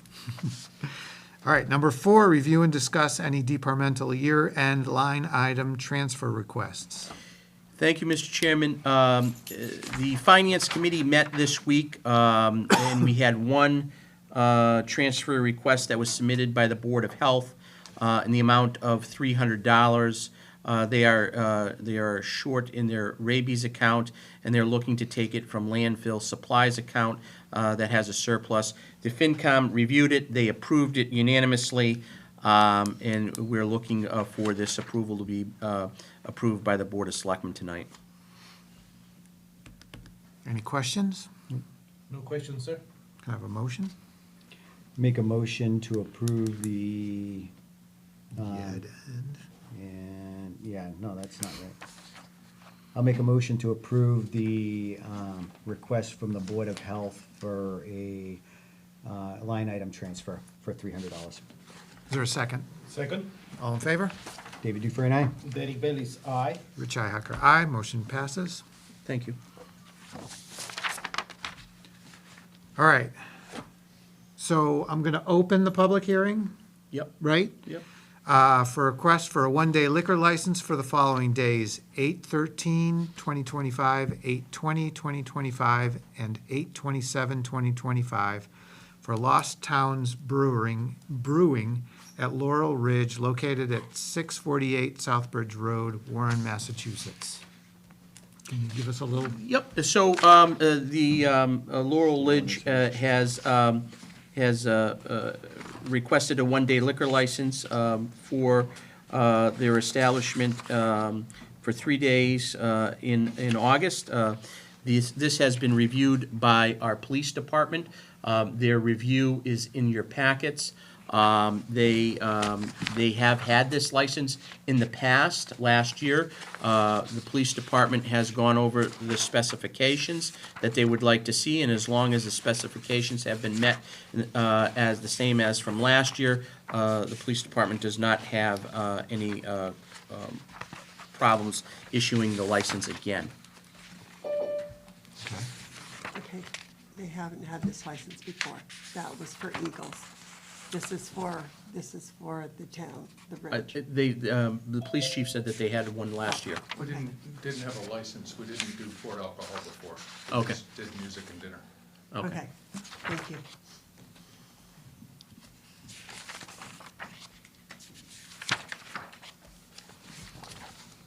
All right. You want to just give us a quick overview of what you're doing for the 3 days? So in our pavilion, we have 3 evenings, 6 to 9 on Wednesday nights. We have 3 different bands that come and play. And in the past, we've done catering and BYOB. And the catering has become too expensive, so we're revamping it this year, and we're doing food truck, and we're gonna have Lost Towns come and serve their beer and wine, maybe from, We're talking to a couple of the different local wineries. We would need to purchase it through a wholesale agreement with them, and then we sell it under the one-day pour permit on site. yep, and no hard liquor, and no outside liquor. So run 6 to 9 to 3 bands. It's geared towards mature audiences. It's a jazz band the first night, the Green Sister the second night. A lot of people are probably familiar with the Green Sisters. Yeah, they're good. And then the third night is Chuckin' Mud, who play at Lost Towns quite a bit. And they're coming with their whole Hole in the Dam band. All right. They're a folk band that has Yep. been around the Worcester area for over 20 years. Yeah, they do a lot of 60s and 70s folk music. And the Green Sisters, as you know, are kind of half folk, half bluegrass. Yep, yeah. And then the jazz band has a Jamaican theme to it. Okay. Well, sounds fun. Any questions? No, just police department approved it. Fire department's good with it. Yep. Police too? Yes. Yeah. So then the tax collector approved it and the Board of Health approved it. All right. So Sounds like- a motion to close the public hearing? I would ask if There's- there's anybody to Public speak anybody to speak in opposition. Okay. Does anybody here want to yay or nay comment on this? That sounds fun. All right. They've all been a good time. There's a request in there too to run 6 to 9, which is in excess of. Correct, yeah. So in the regulations that we were provided, it stated that if we wanted a license to extend beyond 7 o'clock, that we had to make that specific request. So that was in the packet that I sent over in writing. And Okay. it also said that the request should be for an hour beyond the actual service time, because for that last hour, Right, 6 to we're 10. responsible 6 to 10. to ensure that there is nothing that is outside of what would be acceptable alcohol service happening, even though we're not actually serving the alcohol. So, you stop in an so I hour stopped prior serving at and- 9, Yeah. and then I'm still responsible for 10, but I need the license to read that it's till 10, is what your requirements said. Okay. Is there an issue with that? No, so I did speak with our police chief, so I'm kind of here on behalf of him tonight, but there were no issues. There were no issues, that the police chief had, brought to my attention. He did meet with these folks. But with everything that was discussed there and a review of the site, there were no issues there. He had no concerns that, there'd be any problems. 6 to 10. That's correct, yes. Okay. Thank you. All right. So we need a motion to close the hearing and then a motion to vote, Do you want right? to check to see if anybody on Zoom or anybody else has any Yeah, I comments? asked about that. I don't think anybody on Zoom. There are 6 people in Zoom. Anybody in Zoom that wanna comment about it? Okay. No? All right. Okay, So a motion to close the hearing. so I'll make a motion to close the hearing, the public hearing. Is there a second? Second, All in favor? David Dufresne, aye. Derek Bailey's aye. Richi Hacker, aye. The meeting is closed. Public hearing is closed. And then is there a motion to approve the license? Or do you have any concerns or anything? I do not know. I don't have anything, I'm good with it. Yeah, I'm good with it too. Okay. Go ahead. So I'll make a motion to, well, you didn't put anything. Sorry. Just approve the license for those days, right? Yes. Yeah, Yeah, well, just it's, to- yeah. I'll make a motion to approve the one-day liquor license for the following days for 8/13/2025, 8/20/2025, and 8/27/2025 for Lost Town Brewing at Laurel Ridge, located at 648 Southbridge Road, Warren, Mass. From Is there 6 to 10. From 6 to 10. From 6 to 10. Is there a second? Second, All in favor? David Dufresne, aye. Derek Bailey's aye. Richi Hacker, aye. Approved. All right. Good luck. Have fun. All righty. Okay, I'll open up a public hearing or to, at the request of the Eagles Club located at 2167 Main Street, West Warren, Massachusetts, for a request to hold an outdoor event Saturday, May 24th, 2025, for the town's annual Memorial Day reception. Does, okay, so we don't have to mention liquor in this? Right, they have a license. They do, okay. Just that it's an outdoor event? Right. Yes. All right.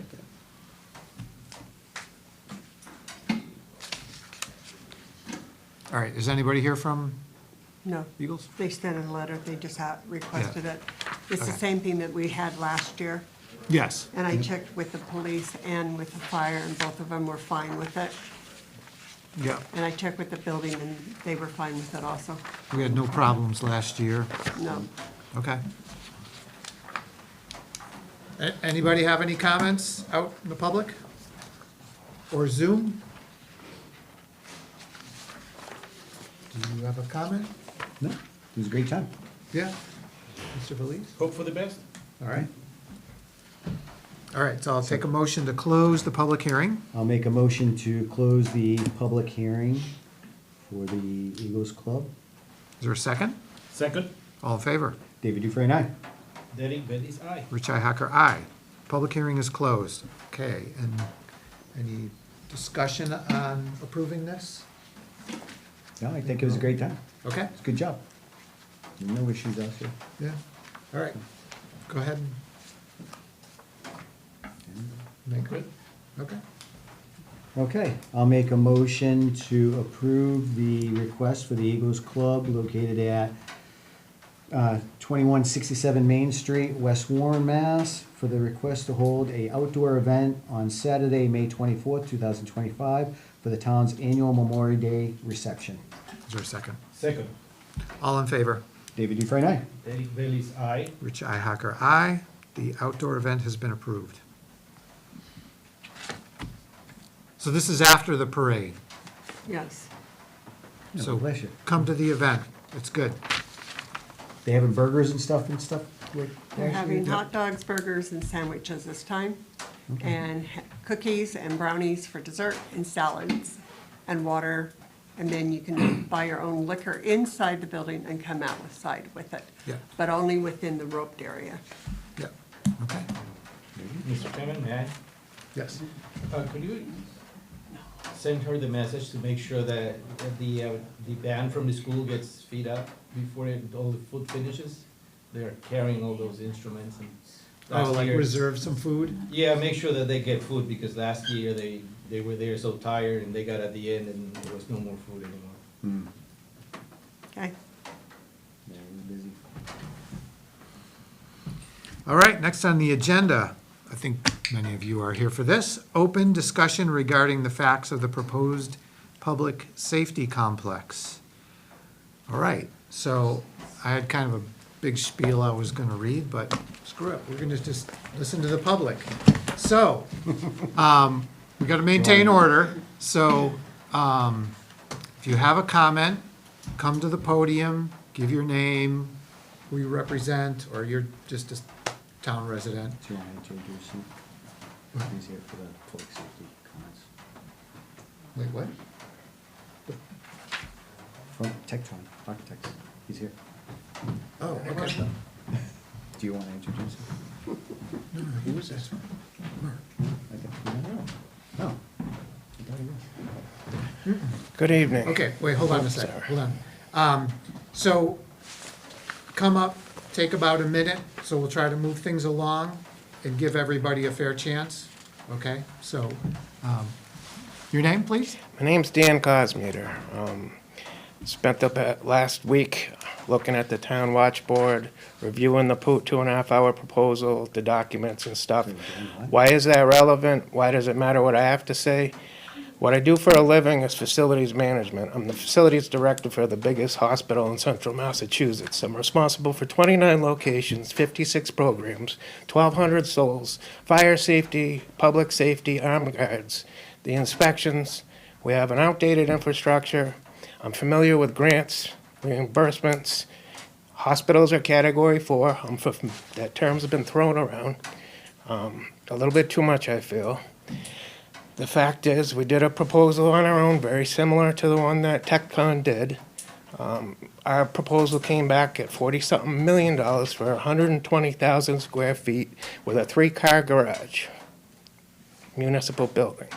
So I do question the numbers that were thrown around, the way that our other, may I continue? Or? Yeah, I don't know what yeah. What happened with our other proposal is I'm about sustainability for my company as well. So we deemed it irresponsible to invest that kind of money. We did our own internal, and that's where I think the town needs to go next. What have we done as far as our own internal or using contractors and stuff to do something with the buildings we have as far as category 4? That's just windows and tie downs and structures. The architectural firm that we hired was specifically hired with a wish list to do what's called a discovery. A discovery is where they put everything together that everybody wants in every department, pick out locations and properties, and come back with proposals. When the numbers came back, I'm sure you all felt it was financially irresponsible to put the burden on the taxpayers with that significant amount of money. So my question is, what's Plan B? We had to have our Plan B. The board voted. We're in the process of restructuring for our own financial stability. What does the town plan to do for Plan B? So what we were looking at Plan B was difficult. Our vision was being able to do both departments and get it all done in one fell swoop. We could divide and do, arguably, we'd need a police station more than a fire station, but the fire station isn't very far behind. So the problem with dividing them is then if we did a police station, we pay for that, and now let's say 5, 10 years from now, we do a fire station, we're gonna go through all this process again. Are we gonna attach it to the new police station? How much have costs gone up? There's a lot of complications, and every year we wait, it goes up. So again, the town may say no, which is fine, but this is an opportunity now to say, here's what it could cost. Again, these are estimates, but every year we wait. If we wait 10 years, is it gonna double? I don't know. I saw the charts, this is what I do, and I didn't come here to argue, I just wanted to give a presentation and why I added, why I spoke with a little bit of knowledge behind what I have to say. And I do agree that we definitely need these things, but the mindset appears to be new buildings, and I very strongly feel we need to look into different avenues with what we have and get the taxpayers a proposal on that. I commend you for being prepared for grants and things like that. That's what I deal with. But oftentimes, if we get a $500,000 grant on a $30 million project, it's just pointless. So I do appreciate your time. Yeah, go ahead. So you asked about Plan B. Yes, sir. So before we even did all this, we basically looked at Plan B because we didn't want to have to go through all this. So we went through the footwork of looking at all different types of buildings throughout the town. We looked at the mill buildings. There was a project that was going to happen in there. We were going to put a temporary police station in there. Well, then we kind of get schooled by the state building commissioner, okay? Because our building commissioner was going to approve temporary status in the building. They couldn't do that. They had to bring it up to a certain category. They had to build it to basically be a permanent station. Dex Trust Industries was helping us with that. They were funding a lot of that, building it to design to how we were going to do it. Then the building owner passed away, okay, the husband. The wife took over, the deal with Dex Trust fell apart, and therefore we couldn't do what we were gonna do at that time. And we found out eventually we couldn't do that anyways. So we looked at the Station B for the fire department. Turns out that couldn't be done. If we do a temporary spot for the police department, it's only for 30 days. So we'd have to put all the money into it, design it for 30 days. And that's not a good spending of our town money. They wouldn't approve more than that. And they were very strict on that. So we were looking at all these different buildings. We looked at several buildings. We looked at the bank. Me and Mr. Ferrara went with Mr. Fountain and went in the bank and looked at that. We explored that. The bank is in much like a lot of the condition of the old town hall. We'd still deal with asbestos, we'd still deal with lead, we'd still have to deal with ADA compliancy because we'd have to put an elevator in it to do a lift because you have to have ADA compliancy. There's no generator on the building. There's a lot of infrastructure we would have to build up on it, and it just wouldn't be worth it for the town to do. They looked at the old dry cleaner site where that pad is. The problem with that is it's contaminated. It's also very limited. It's a postage stamp size property, which couldn't facilitate a building that we would have to build there. So that couldn't be done. And then we'd have to do the cleanup to it too. That could get extremely expensive. And then also there's no guarantee because we're building right next to a river. In the building codes, that close to a river would push us far back and we really couldn't do it. So we looked at all these options. We even looked at the old train station. That building, it's a beautiful little building, But it's a very little building, very tiny, and it's very limited what you can do. At most, we could use it as a temporary facility for 30 days, but then we'd have to set up trailers because police department has to store evidence, they need prisoner storage, they need to have sally ports to be able to safely transport prisoners into the building. They have to have backup generator because if they lose power, you have to be able to be in a Category 4 building now, which we found out a lot about, because it has to withstand storms, okay? As you talked about, we did talk about Category 4 buildings. That was something that was very emphasized to us, because if we gotta build a public safety building, it has to withstand storms, and it has to withstand natural disasters. We can't just put something up like an old ranch house or have a ranch house that could possibly be torn down with a storm. That was the emphasis on that. It has to be able to survive. So conventional So we framing. looked at all the infrastructure around the town, and really nothing made the cut. We even had a public safety committee.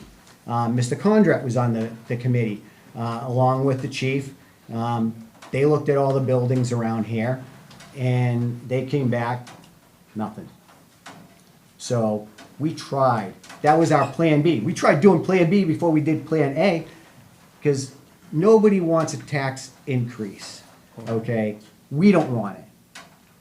But unfortunately, it's getting to the point where the building's deteriorating so much, you know, for the old town hall.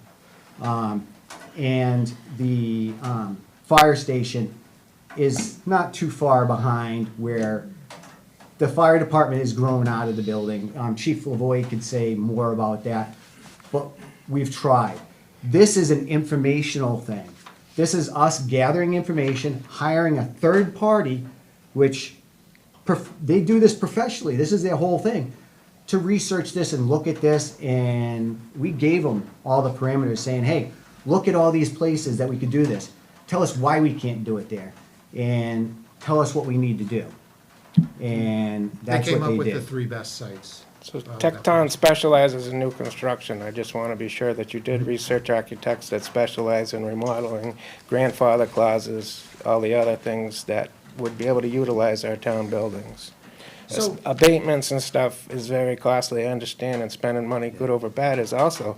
But if we're talking 4 million, 5 million versus 30 million, I know a 88 bathroom is 500 grand. I understand how things work. I do this for a living, so. Yeah. And let me, if I can just read out, so this is kind of one of the barriers. Level 4 risk category 4 buildings must meet more stringent structural performance standards than typical buildings. These include higher seismic design criteria, increased wind load requirements, more robust foundation and anchoring systems, and often redundant systems for power communications and HVAC.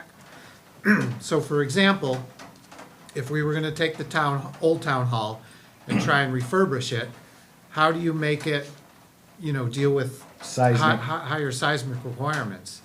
I don't know. And what does that cost? Do you have to bury things into the foundation? Do you have to anchor it better? So, increased wind load requirements. The bell tower is a little sketchy. I mean, it's fine the way it is, but if we had a hurricane come through, I don't know. Well, Right, and just you to can't- renovate that one building, just to make it an old town hall again, it was $15 $15 million. million. That Just was- to make it a town hall, 5 years ago? yeah. So it might be 20 or 25 now. So that was, and that was just a town hall. That was not a police That's station. not a public safety building, Yeah. which So- is more stringent. Also, being myself a former architect with thousands of buildings of this scale that I've worked through the years, I can tell you that these guys have been doing their homework. And in any case, if I see something that is out of equation, I will raise a flag. We are doing our homework. We've been talking for this for the last 4 years, almost 5 years, trying to save the town hall and police and trying to get all our resources. It was our input to say, hey, we should get a grant to make a study. So they'd say, you need a new safety complex building, because if we say it, it's not much, but having this study gives us the opportunity to look for grants or other things, or at least to show to the public where we are, because if we do nothing, we're screwed up. So, point taken, I don't know if we could look for people who do renovation of buildings. I mean, we could go that avenue. At this point, the town would have to pay for it itself. I don't know if we got a grant on this one, I don't know if we'd get a grant on another one. So, but we could certainly entertain, a study like that. But again, like David said, we did look a lot at other spaces because we were under, a crunch that we wanted to get this done. So, but I mean, sure. There's grant opportunities out there, and I do commend you for doing that. Again, my only question was, we came back with the best of everything, and maybe those designs are a little bit overboard. Maybe we need to be a little realistic. No one's gonna move to town because we have a shiny fire station.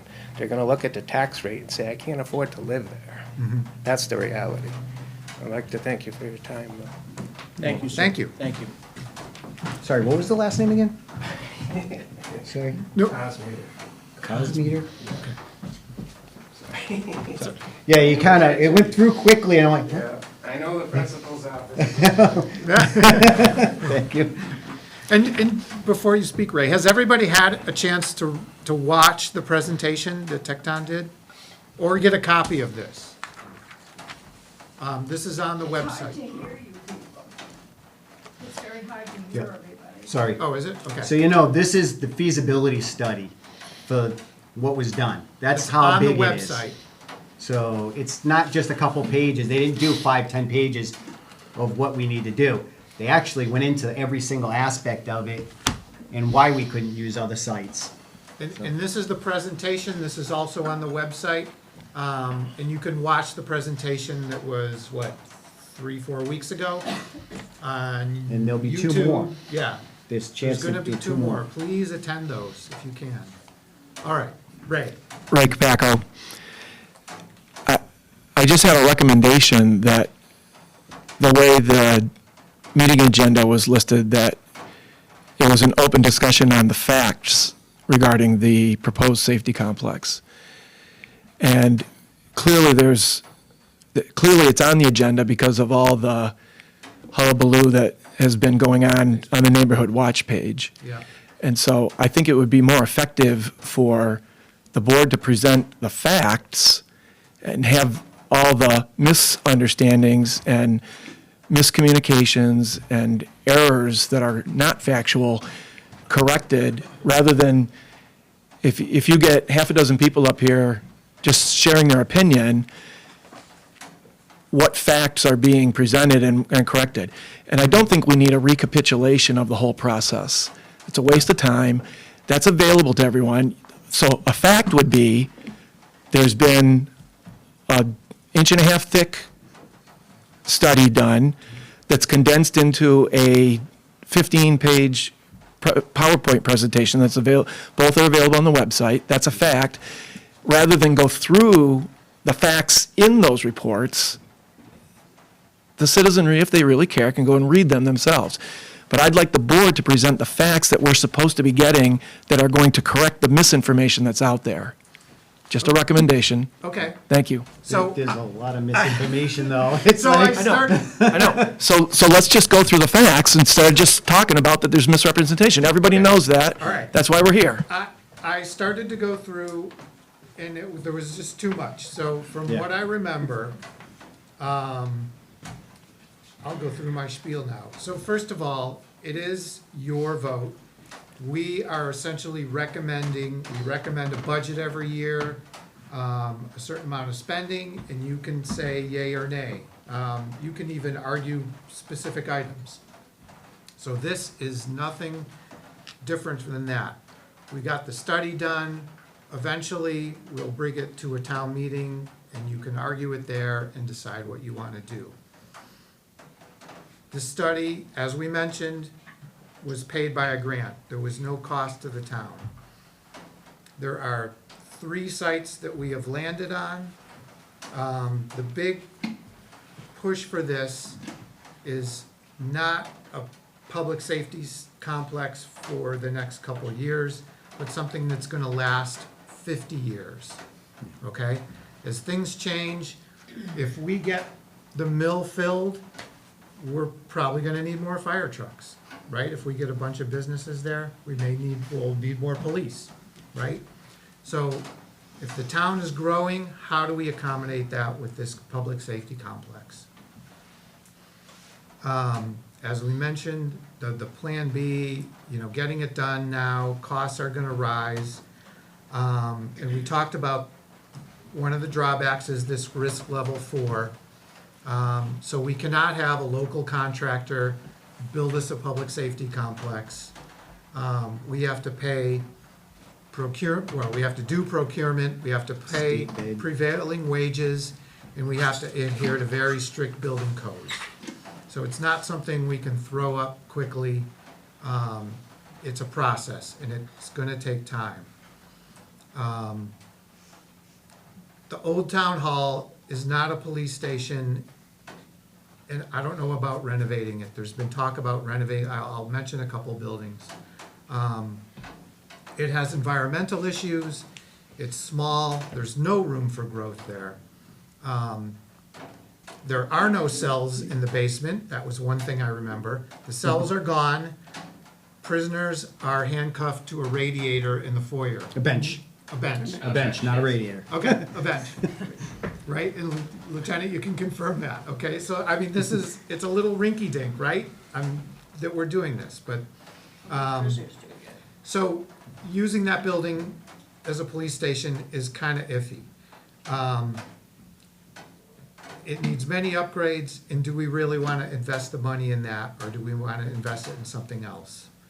Our fire stations are both out of date, and we have to maintain 2 buildings.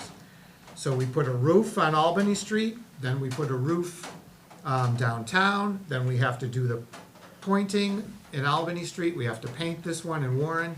So we're maintaining 2 buildings, and if you count the old town hall with the police, now we have 3 buildings that we're maintaining year in and year out. A big problem we have with the fire stations is the trucks don't fit in them anymore. Chief, can you confirm that we have to special order trucks because they're now being built longer and we cannot accommodate that? So, the issue. Chief, can you come up? Yeah.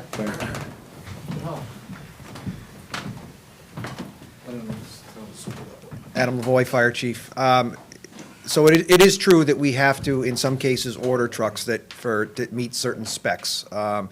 We have to customize the height, especially at Station B, due to the approach down there. The new tanker truck that we have coming in about a month had to be spec'd a certain way in order to fit in the building, to replace the current engine 1 that's down there. So they're only 10-foot doors. A lot of the new trucks are considerably bigger than that. So, can we have them made? Yes, but most of the standard stock trucks are taller than your average 10-foot door. So, and obviously they're not going to incorporate an aerial truck or anything like that. So, we are limited on that. We can get them in the buildings. They do fit in the buildings, ones we currently have, but we have to order them, to make sure that we don't have that.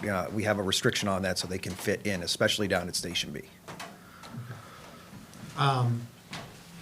Another thing that came out, I remember, is that we're going to buy a ladder truck. I have not heard anything about us buying a ladder truck. I haven't heard about that either. Yeah, that's. I didn't even see that one on Facebook. Yeah. We do not currently have a truck that we're looking to purchase. We have a capital planning project to replace our engine 2. That's a 2001. The current truck that's being replaced, that's coming in a month, is replacing a 1997. So that is, we're not asking for, I don't know where that misinformation came from. There's a capital planning project to replace the existing trucks that we currently have, which are, one is almost 30 years old and one is coming up on 25 years old. So What's the typical life of a truck? if they're maintained properly, which these are, is 25 to 30 years. So we've certainly got our money's worth out of our engine 1, which is being replaced with tanker 1 very shortly, and our engine 2 is next up for replacement. That's a 2001. So that's our rescue truck. It is a pumper as well, but that is the one we just started a capital planning project for last year. So we're trying to get that money over a series of years, as opposed to asking for, the average, I hate to say it, but because I think it's ridiculous, but the average Class A pumper is pushing almost $1 million nowadays. It is absolutely insane what these trucks have cost, and the chassis, the prices have come up, but if you buy a brand-new fire truck, even a stock truck starts at about $750,000. So if you need to customize it in any way, you're closer to $1 million. Your towers are closer to $2 million in many cases. So unfortunately, the price of these trucks has, increased dramatically. We're starting to see, towns leasing trucks because of the extreme cost to them. But unfortunately, the days of buying a truck for, $300,000-$400,000 are well and gone, unfortunately. But we're not coming to the town to ask for a new truck this year. That's not correct. Yeah, so, and what we do is we have a capital planning committee, and every year we tuck away a little bit of money for all these big expenses, like fire trucks, et cetera, some highway vehicles, things like that. Another comment was that West Brookfield Ambulance is bailing us out. I take really strong exception to that comment, because I know that if you watch these meetings, Adam has a report every month, and our people work their rear ends off. Not to say that West Brookfield doesn't. There is mutual aid, though, so we help them, they help us. All of our services are under a lot of stress because Mary Lane closed. So you have our people going to Palmer, having to sit there. So if something happens back in Warren, then we call West Brookfield, and they would take those. And then they sit in Palmer, and maybe we come back, and then we service West Brookfield. So if you see different towns' ambulances working in our town, it's probably because we're parked at. They're on the pike wait. or something. Yeah, they could be on the pike, They'd be on the too. pike doing something, and Chief Every- Lavoy could probably explain that better than any of us. So. Yeah, but it's stretched thin, so believe me, our people work hard. So David mentioned looking at Cornerstone Bank, somebody else, former Cornerstone Bank building. Somebody mentioned Spencer's Automotive, which is now Next Gen. I looked at that today. I doubt that would be anywhere near suitable. It's under 3/4 of an acre. That building sits like right on that lot. There is no room at all to expand anything. So again, I think the committee looked at that site. yeah, if you're Did they? thinking you want to build something to handle 50 years of growth, that ain't gonna do it, because you're gonna run out of room in a heartbeat. I mean, Well, literally. the building would back of take the- that right up. The back of the building is right up on the property line, so you can't go back at all. And I don't think you could expand very much into the front. And I don't think it's category 4 either. And frankly, we kind of mentioned that a few years ago, and Mr. Spencer wasn't very happy with us. He Yeah. said that it wasn't for sale. He since then has closed and sold it, so it's off the table. Somebody mentioned trailers next to the Shepherd Building. Again, trailers are temporary. 30 And days. they are in no way, if you know tornadoes and weather events, a category risk 4 type of building. We mentioned the old town hall. It's roughly $15 million, as was quoted a couple of years ago to Probably a lot more than now. to work it up, yeah. I think the big question, I'll just throw this out here, is what does the town want to even do with that building? What if we move the police out? What's the conversation around that building? What do we do with it? It's a big question. It costs a lot to fix. So it's gonna be $15 million just to get it to occupy again. Yeah, Just to put anybody in it. So you have to upgrade it. I think one of the things this town has struggled with for a long time now is what can we do with that building? There was like a Friends of the Town Hall committee. I don't know if they ever came up with anything, but nothing ever came up that was compelling to say, hey, we can definitely do this. Let's get the police out because we're gonna open this thing in there and it's gonna be a success. So it's one thing I think we're gonna have to deal with and will struggle with in the future. Our current tax rate is $14.81. I would have seen higher quotes. Back in 2016, it was $19.84. So it has inched down. However, home values have gone up. So I looked at my own taxes, which are over $7,000 a year, and despite the rate going down, my home value has increased quite a bit. So, I mean, taxes have gone up. If you look at, I don't know if it's in the it's not in the feasibility study, but it is definitely in the presentation. You can see they laid out really 6 different options of paying for this, 20, 25, 30 year, and then which in each of those different ways to do the loan, to structure the loan. So you have to kind of look at that. I mean, yes, taxes would go up because of this. There's no question. It's depending on how much. So we could smooth it out with a 30-year loan, but in the end, we pay more money. Or we could take a bigger hit and do a 20-year loan. You pay more now, and you save a little bit of money on the back end. But I'm not going to go through those numbers. They're all in here, and they explained it at the presentation. And frankly, if you're worried about taxes, the biggest driver of our taxes is the school budget.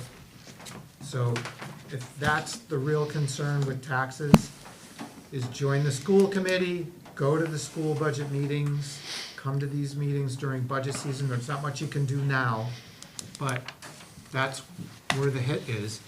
And I don't even know if you can complain to the school department. I would complain to our representatives, our congressmen and senators at the State House, because we need a plan to fix this situation. So one of the other things I've seen on Facebook is, why aren't we looking for grants? Okay, if anybody has ever watched any of our meetings, one of the big tasks we've told all our departments to do is look for what, Mr. Ferrara? Grants. Get grants, find grants, find money. Okay, there's money out there, we just need to dig for it and find it. We've been looking all over, okay? And I know there's a young lady on Zoom right now. She posted something about a grant from Lawrence, I believe, that they were able to get a grant for their public safety building. Currently, there are no grants for public safety buildings. Nope. There's nothing state, federal, or anywhere for that type of building.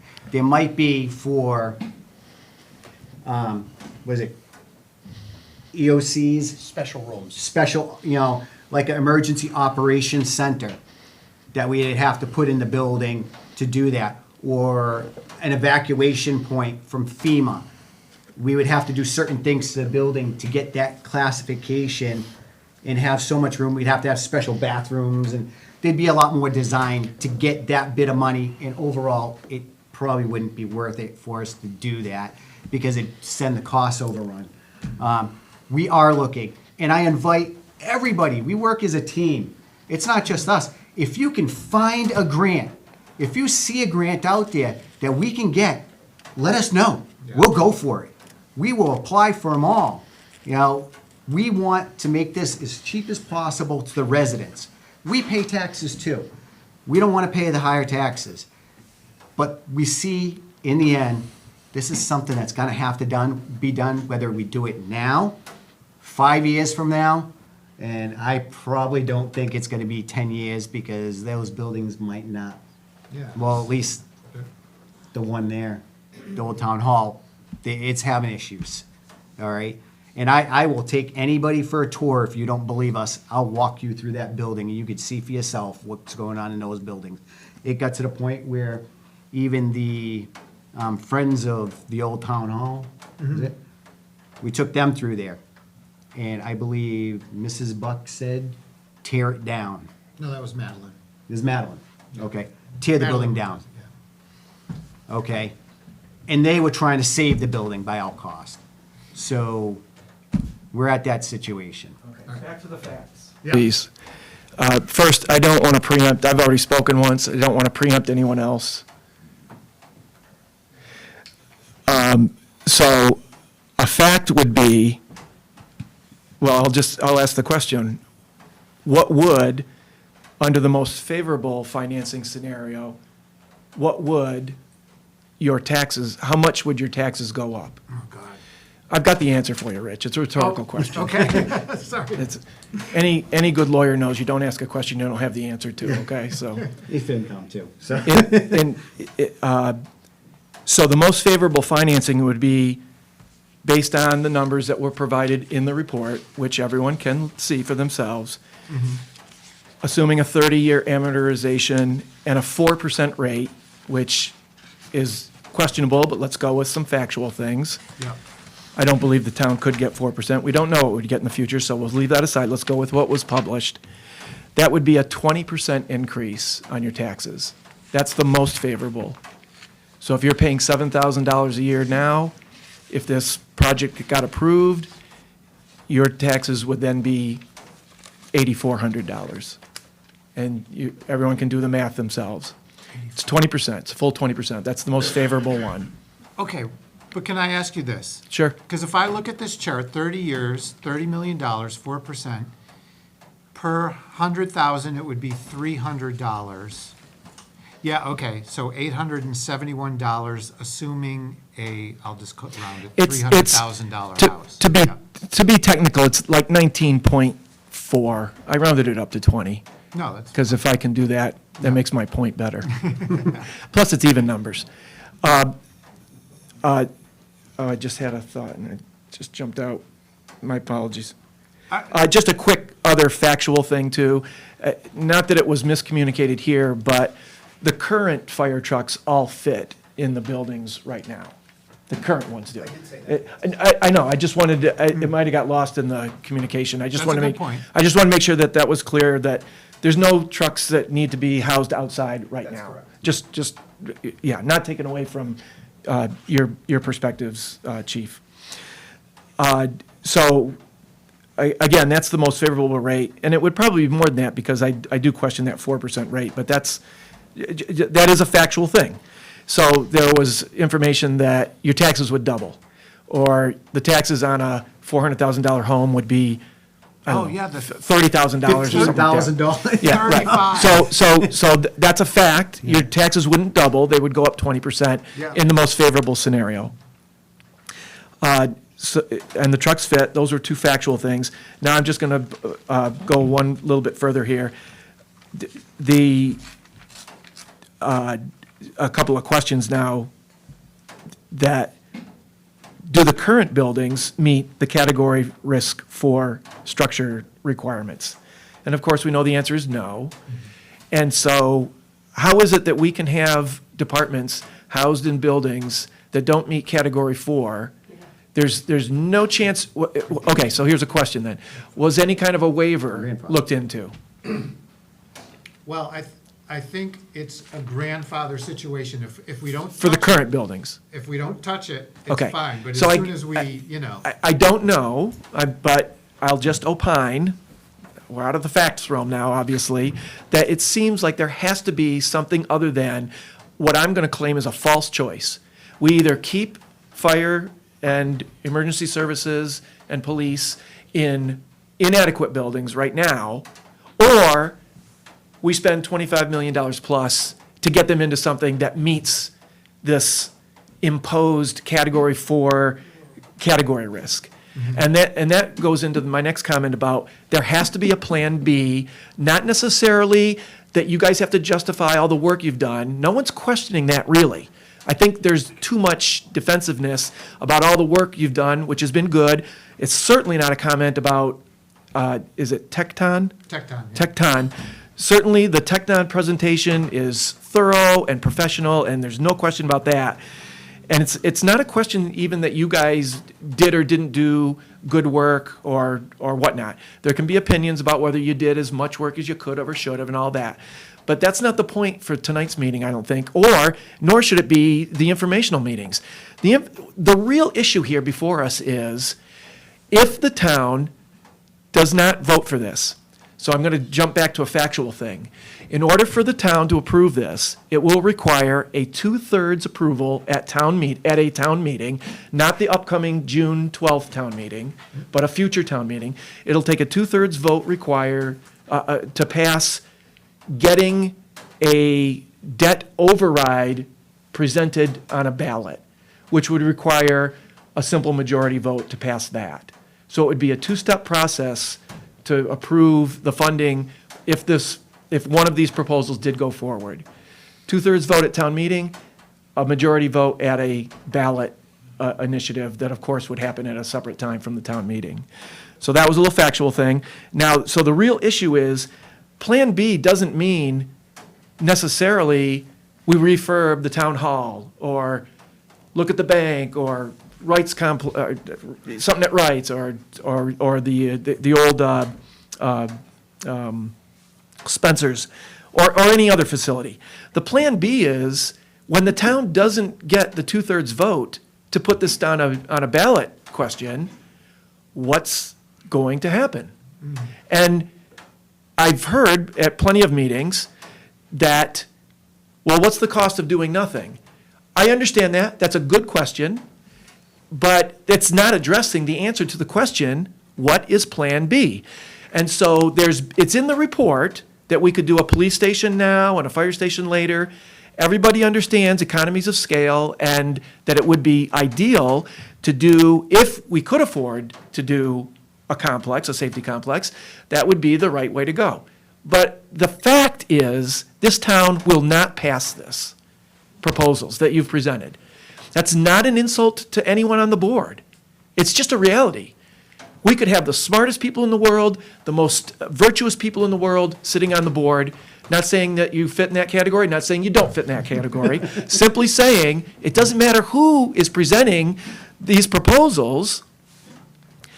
The fact is that, I'm 30 seconds, Derek, and the fact is that the town will never approve a $25 million complex. It's too much tax increase. And so Plan B would be, we do have to do, for example, a $6 million police station this year. Was it 6 million? That's an example. It was I made up. 17 million. It's Yeah, no, I know. police station. I understand. No, I can't believe, I can't believe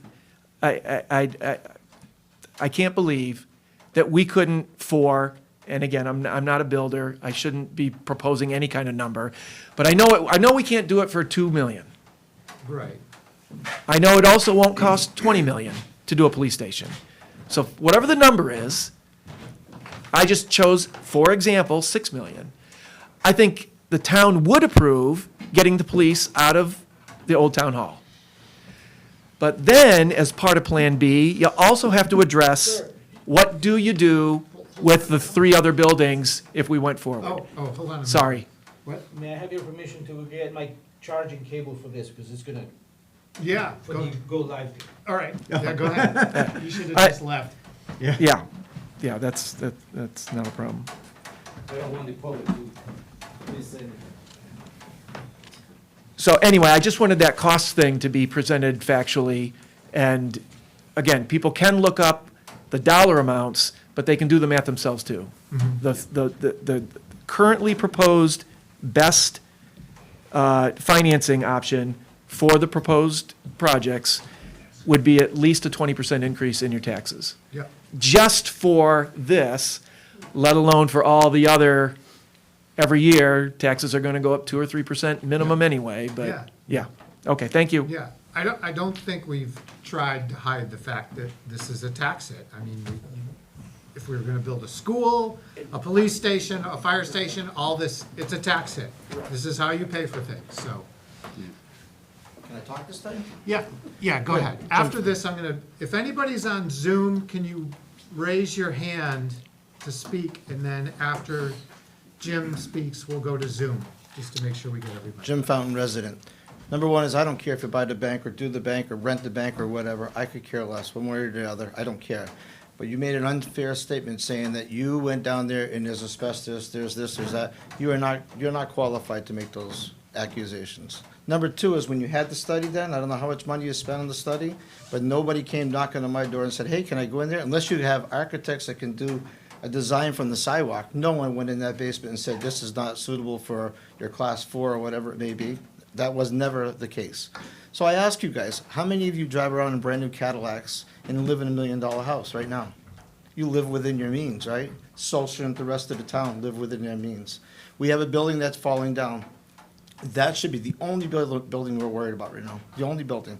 The fire station is not falling down, and it's not, and I don't mean anything to you, but we are not outgrowing our fire department. Where are we outgrowing anything in Warren? If you look at our residents, we've actually gone down in population the last several years. Not gone up, we're going down. So I don't know where we're growing in leaps and bounds, wherever else where we've got to have all this stuff. We don't. We have to live within our means. That's what we have to do. I'll tell you what, just all this stuff, it amazes me. This has been going on, what, now, a year or 2 years or whatever? Everybody's saying we need a new police station, we need a new whatever we need. And nobody knew about it. I just don't understand how come people don't get it. But I think it was your architects that put something on the line that kind of, everybody kind of went crazy about it and stuff like that. Well, right now what's happening is because there's so much crap going on, I see it already, people aren't gonna wanna move to Warren until they know what's gonna happen. So I ask you, you should put it on the ballot as soon as possible. It's gonna get defeated, let's get moving, let's get it going, get it done. There's no way it's gonna pass, there's no way. I mean, no one's gonna before I forget it, you know, we are gonna take our increase, yeah, we're gonna, maybe $2,000 a year, maybe more, whatever it's gonna be for our taxes. How about Warren pumps, when they're valued at millions and millions of dollars? You say you want you're pro-business, how many businesses is gonna come here if our taxes are so high? No one's gonna wanna come here. They'll go someplace else if the taxes are lower. You're talking about trying to get rights, all fixed up and going and stuff. Everybody looks at our tax rate, they're gonna say, forget it, I don't wanna come here. So we're shooting ourselves in the foot. We need to live within our means. We can't afford everything right now. And I don't think the police department would be unhappy with a building that is suitable. It doesn't have to be the Taj Mahal. Warren is a small rural town. That's how we are. That's what attracts people to live here. If we just outgrow ourselves, and it's not like I say, we're not outgrowing ourselves in leaps and bounds and everything. Our roads are terrible. We have no money for roads. We have no money for other things. But we want to build a building, and then you know what we'll do? We'll do like the schools. We build all these expensive schools, but we don't figure out enough money to maintain them afterwards. And that's what's gonna happen. I mean, you guys spent $6,000 on a desk. That millions of dollars you're gonna spend doesn't include putting all your furniture and stuff in those buildings. And then on top of that, I'm gonna be the first one to wanna know, what are we gonna do with the buildings that we're not gonna use anymore? Are we gonna just let them stand there like Maple Street? I mean, you guys should be ashamed of yourselves. Those buildings, and I've been complaining for over 10 years now to the treasurer and to everybody else, that we have tax title properties that are boarded up, that are just sitting there, that the town could auction off, and I know people that would buy them, and I'm not one of them. I know I've been accused of that, but I'm not. But I'm just saying, you could get rid of that, some of that stuff, that blight properties. Yeah. And even if it generates a couple $1,000s, do you know that everybody in this room, all of us, that every time somebody goes on the tax title, you take it and nobody's paying rent, the taxes, the town still needs a certain amount of money to run every year. So every one of us have to split what that one isn't paying. So put it back in tax, in tax rules, get rid of it. Absolutely. But we have, as soon as you come around Maple Street, look what we're looking at. Yeah. People say, who owns that? Town of Warren. Go up on Main Street, 2 buildings, we're falling over the banking. Who owns those? Warren. And I'm sure there's other properties that I'm not even looking at. But we need to do something about that. And I've been complaining for 10 years, and nobody's done anything. And that's what's gonna happen to the fire stations, the town hall. We're gonna do all this stuff. We're gonna leave them just like that, boarded up. That's what's gonna happen. Don't shake your head, no. That's what's gonna happen. Because you already That's not the said. plan. All right, are you gonna tear the town hall down afterwards? Oh, we're not, no. Again, And if that you has do- to be voted on. Okay, but where's the money The coming from? town has to vote on what Where's they the want money to do coming with from? that Those building. are necessity things. So- We're gonna be looking at another eyesore in the center of town. But again, we could present the facts, present the information. If the residents say, no, we don't want it torn down, we want to save the building, Oh. then that's the option we have to be doing. But- As far as the buildings that were tax title, I believe Mr. Farrar is going to answer that question. Well, first of all, the bank building, let's go back to that. When you guys came out and looked at the bank building, you were only interested in renting it, not buying it, renting it.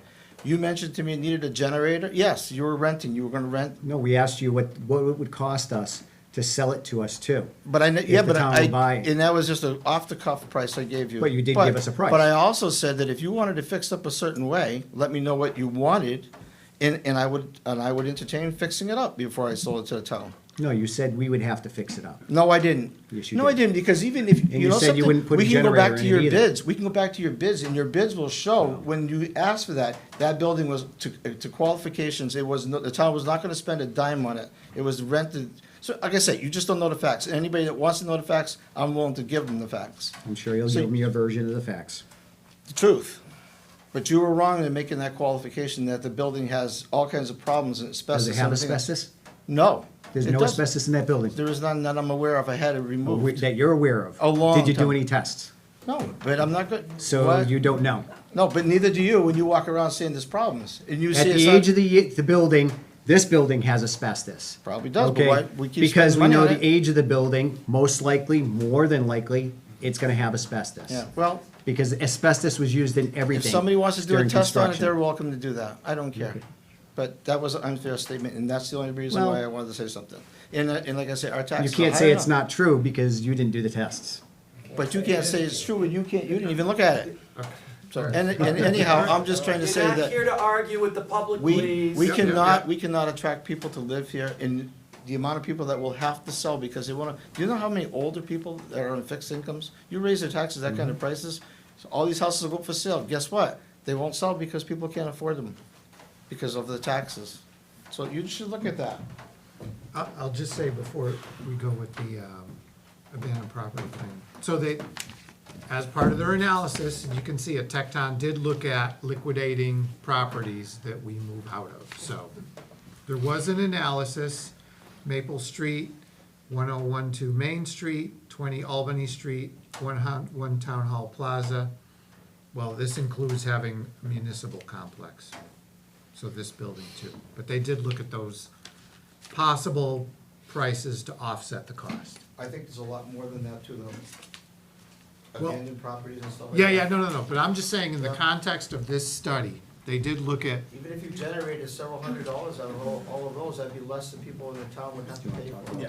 yeah, okay. So Jim, go ahead. Yeah, thank you, Mr. Chairman. I just want to bring some clarification to the tax title process, because it recently has changed.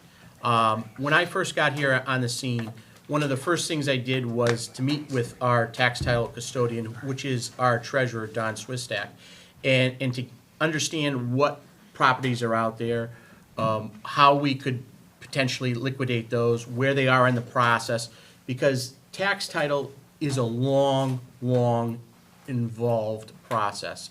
And it gives the owners an opportunity to redeem the property quite a bit during the process. And unfortunately, the state has recently changed the tax title process. And now, what is required of the town to do is to get these properties listed with a real estate agent now. We used to be able to have auctions, and the town treasurer has had auctions before, whether they're, public auction, whether they're just auctioning off the property, or they're lien, or she's had lien auctions as well, where the public can come in and bid on those. Since the law has changed, you now have to list these with a real estate broker. And that has taken so much time to understand the process, to make sure that the process is done correctly, and it's also to go back to the owners of any potential equity.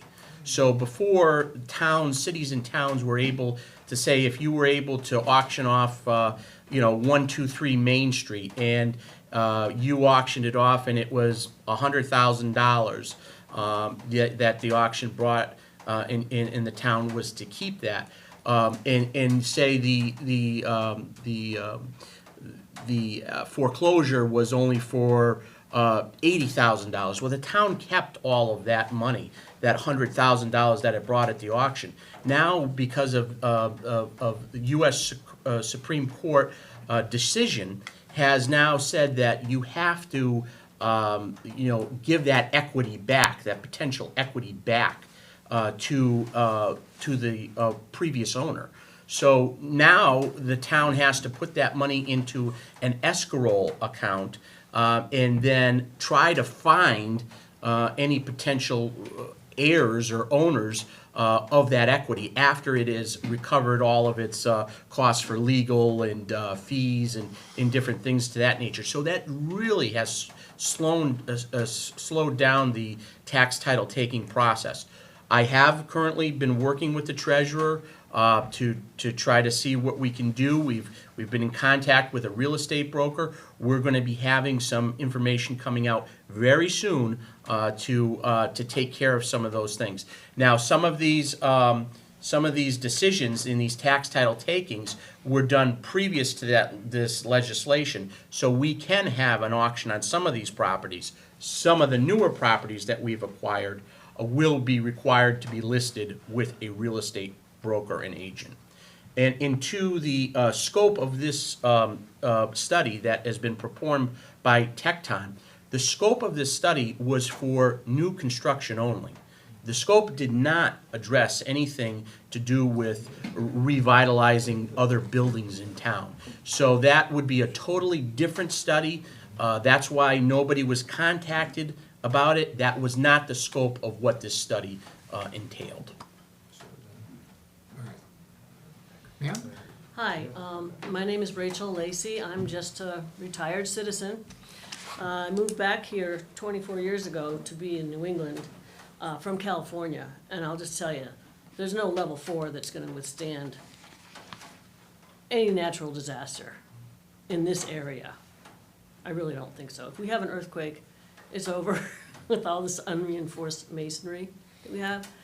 But anyway, my point Well, is... I'll just say that it doesn't matter if it survives, that's what we have to build it to. Yeah, but I know. why? Just because the state says so? Well, yeah, we can't not do that. Building code.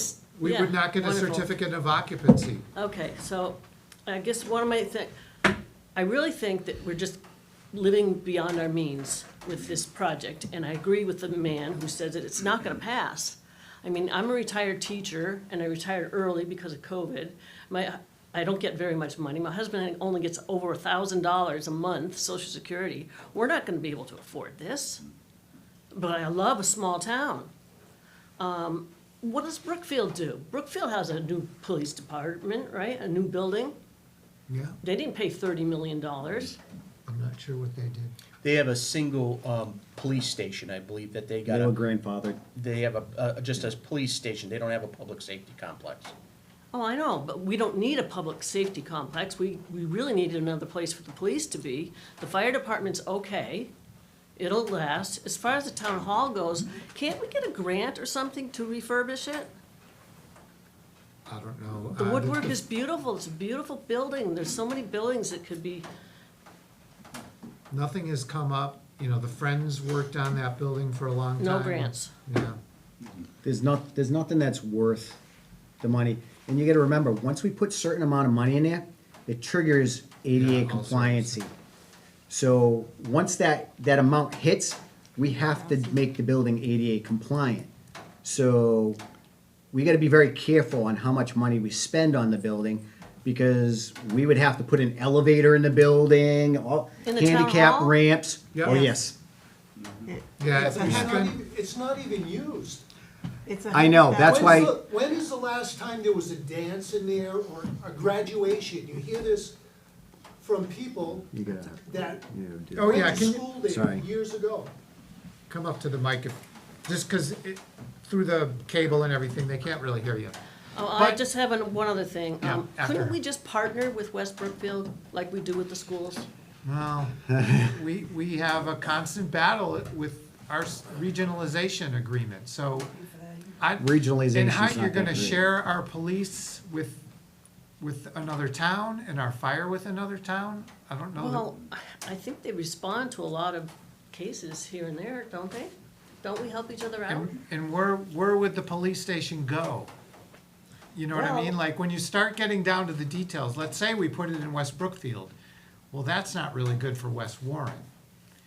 You know what I mean? And if we put it in West Warren, West Brookfield's not gonna be happy. So I don't know, it seems like a big can of worms.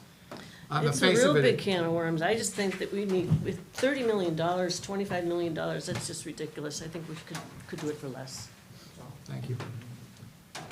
Good evening. I'm Richard Arsenal, taxpayer, live in town. The town hall, this has come up many times. When is the last time the building was used? Used every day. Police are. No, Well, no. the police, but besides the police. No, we're all talking, oh, move the police department out. The building will be not used, Correct. but it's on town property. It's another building that needs to be maintained or level it, one or the other. Yep. It's too expensive to fix it, but we're gonna still keep it. It makes no sense, right? It's a vote of the town that would have to make that decision. We can't arbitrarily say, well, we want to tear it down or we want to renovate it. We 30 can't mil- make that decision. Everything goes to town vote and the residents vote what they want to do. But if they do something where they want to actually use it, they're gonna have to bring it up to code, okay? Because you have to have occupancy permits for it. You have to bring it, once you start doing any type of upgrades, say electrical work, once you hit a certain amount of money, it triggers ADA compliance, and you have to make the building ADA compliant. So you're gonna put an elevator in a building that You would is have not to. being used. You would Yeah, have I to. mean, you'd have to, that, it would trigger that kind of thing. So I'll say this, that we asked for permission and got it 2 or 3 meetings ago to be able to present our, do RFPs, RFQs, whatever they are. Because one possible thing is to sell it to a developer. Sell it for $1, make them promise that they keep the historic character, and then they do something with it. They turn it into a theater, they turn it into like a dinner theater kind of thing. Or Yes, they but put- we're not the city of Lowell that would work. We're Warren. I know, but if. You're not, Well, we're not Worcester, we're not Springfield, we are Warren. A But if- developer is not going to buy the town hall or the vacant fire department buildings, which will have a new complex. But our taxes are gonna go up. Okay. What is the percentage of retired people in Warren? Do you have that in your records? We are primarily low to moderate income. That's Right. why we get grants. So what are the elderly supposed to do? Do they buy food? Medication? Oh, we're gonna pay the taxes or you'll foreclose on their buildings. Yeah, I understand. This is nuts, it really is. Well, okay, did you have something to say, or are you all? So with developing the town hall building, the old town hall building, reason why it costs so much money is we have to pay prevailing wage because we're a municipal contract. That goes up a lot. It's not like a private developer. If you sold it to a private developer, then they could have their people come in, pay them whatever they pay them to go in and develop that building. They could do it at a fraction of the cost. Where the town has to do it, we have to pay, we have to go out to bid. The bids have to come back. And we have to pay prevailing wage to those contracts. It's so much money, and it makes it, there's more standards to it than a private developer. Private developers can get away with a lot more than a municipal can do. And we have thrown the idea around of taking it down. It could be a park, it could be a parking lot, it could be space for a new little store or something. So, I mean, there is that option. All right. You're up. Hi, good evening. My name is Jim Dusty. I'm a resident of the town. I think it's really important, a couple of things that I've been noticing as we've gone through this whole process.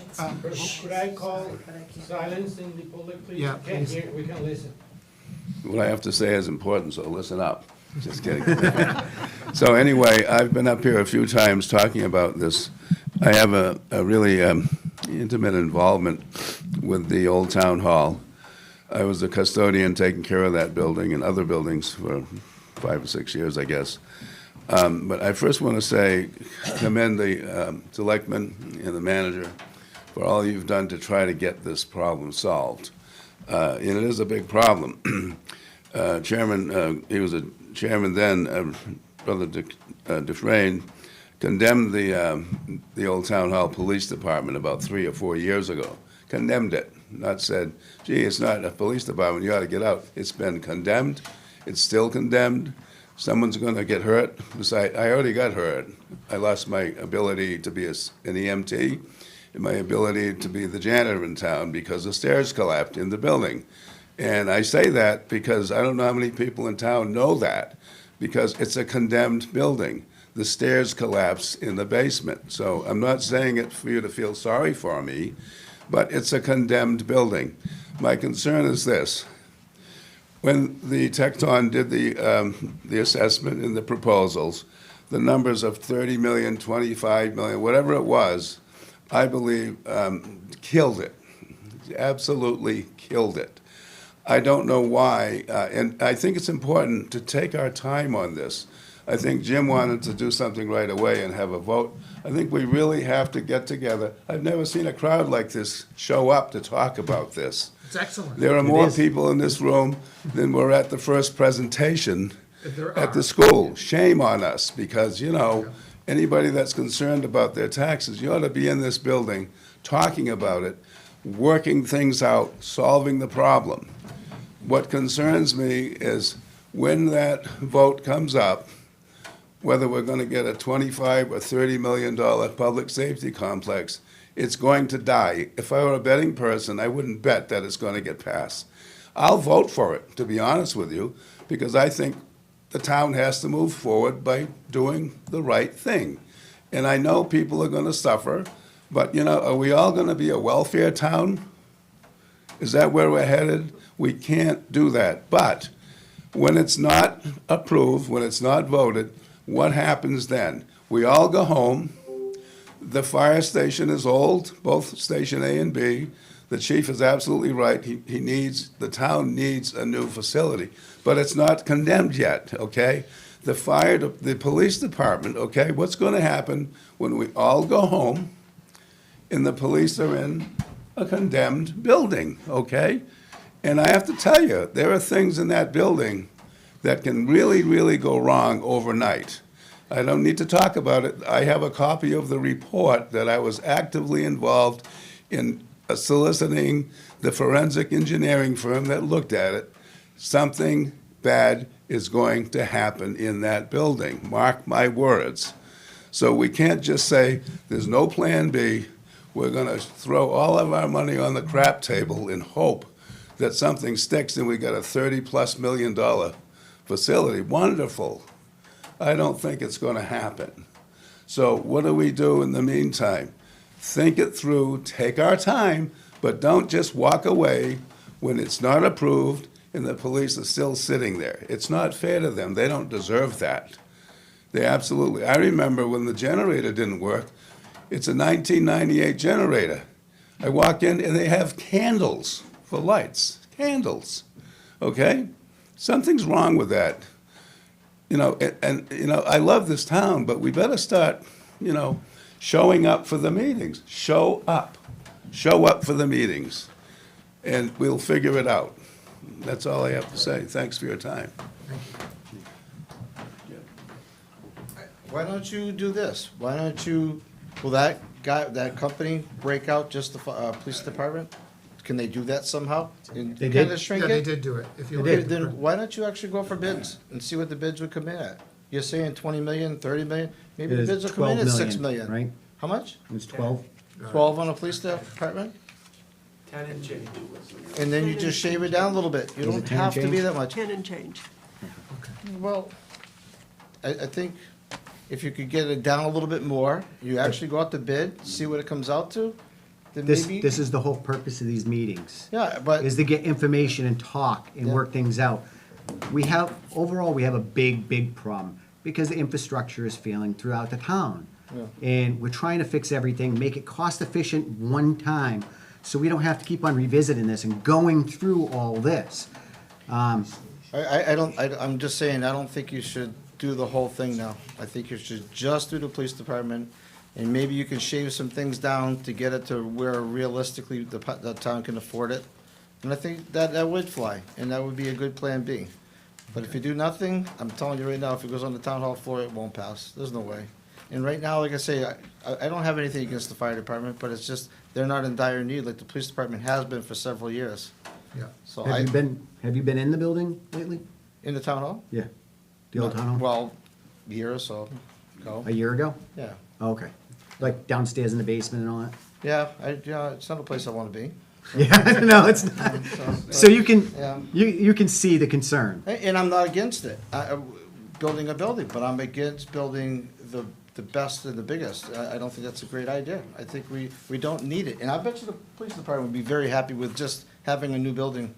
Even if it was an oversized modular home that looked like a house, you know what I'm saying? It's just something to get them out of there and put them where, at least to start, and then later on down the road, if all of a sudden we do get some business in the right, so wherever else, so we get some money generated.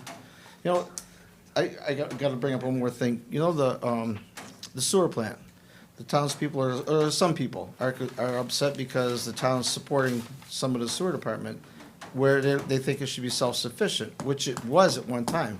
When Wrights and Fabrics were there, they were the ones that expanded that whole thing to build what the needs were. And I look at now, we're gonna build a big police and fire and everything else, and then if the town keeps shrinking, will shrink because of the taxes, then we're gonna have something too big, and we're not gonna be able to afford it. Same as the sewer plant. We got enough now in that sewer plant to handle who knows how much, but Wrights and Fabrics paid for that. They left, the town had to pick up the tab, and we can't afford it. So it's the same thing, build a big building, and the towns won't be able to afford it, so. But I think you should go out to bid. I think you should get, maybe you size it down a little bit, and if the bids come in a little bit too high, then you could also downsize a little bit, and it makes sense. And put it on a piece of property that we own. I mean, we don't have to be in the brook, Yeah. Yeah, we so did look at whatever. property that we own. Yeah. So, yeah. That's another, I'll just throw out another fact, is the water department is not a part of the town. It is independent. Fact number 2, the sewer department is paid by the users. So David lives way off in the woods. I'm on sewer. Derek's on sewer. So we pay for the sewer department. David does not. I got a septic tank. Now, some of our tax money does go to the sewer department. We paid for like a pump that we asked for at town meeting. But Grit screw. No, the grit screw was ARPA. That was ARPA money, but we Yeah, we but put money into it, but it's through grants and ARPA Yeah. and all that. Yeah, but, 99% of the funding comes from the people who use the system, so. Sir, that also reminds me of one of the posts that said that none of the Board of Selectmen live in town, and we all live in town. You have to live in town to You be have to. an elected board. We'll have kids, and Yep. we enjoy living in here. That's why we are here, trying to do something. Somebody made that post that we didn't live in town? That's the most ridiculous Oh thing. my Okay. God. Jim, Thank you, Mr. Chairman. I also want to just point out to the public too that their estimator, which was a third-party estimator who came up with these probable costs, they're averaging about $1,000 a square foot.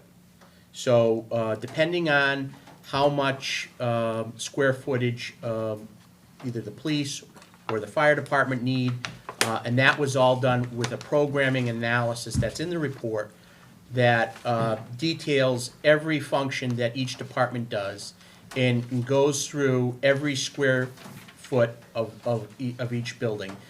It's $1,000 a square foot for public safety.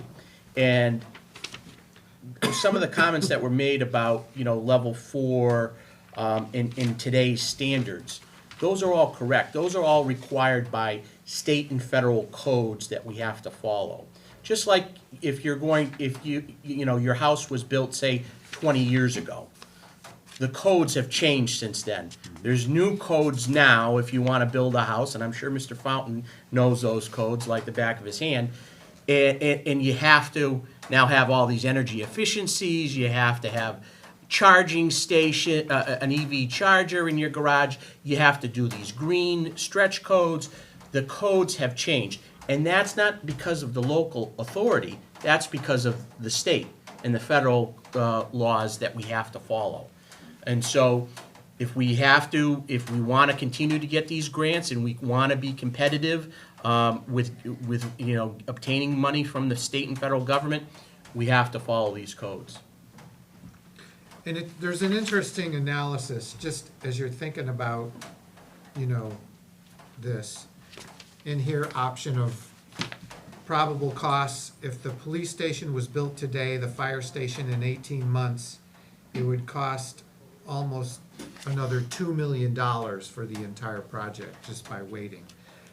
But I doubt that we would do a police station today and a fire station in 18 months. It would probably be a police station today, a fire station in 10 years. 15 years. So the cost, obviously, of the fire station then goes up quite a bit. So. Anybody else? All right. Wow. Okay, well, I'd like to thank everybody for coming out. Thank you, everybody, for Yeah, coming. this is awesome. Sometimes we sit here and there's like Joe's always here. So, and Ray's always here. And the chiefs, Chairman. but it's really good to see other people and have this discussion, and we really appreciate it. Oh, we have a hand up? Yes. Okay, who's on? Oh, Tiffany. it's Tiffany. Tiffany, okay. Hi, I'm, first I want to just clarify my comments since I was called out on the grant thing. My suggestion was to go to other towns who have done what we're looking to do and find out how they did it to maybe get more ideas of places we could look. And Leominster had done that. So it would just be like a good idea. You guys have done a great job coming up with a plan, but just go to the people who have recently done it, find out, pick their brains. Maybe they know something we don't.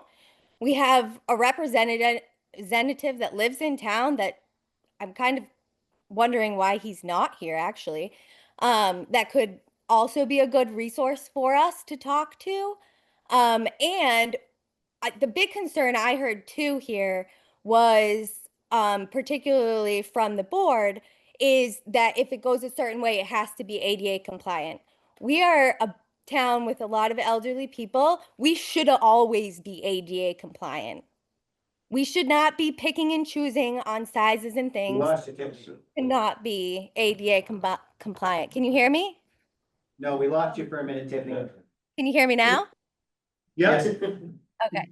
So that's my concern. Everything should be ADA compliant. These meetings should have a deaf interpreter because we don't know who in town can't hear. That also falls under some things that are of a concern.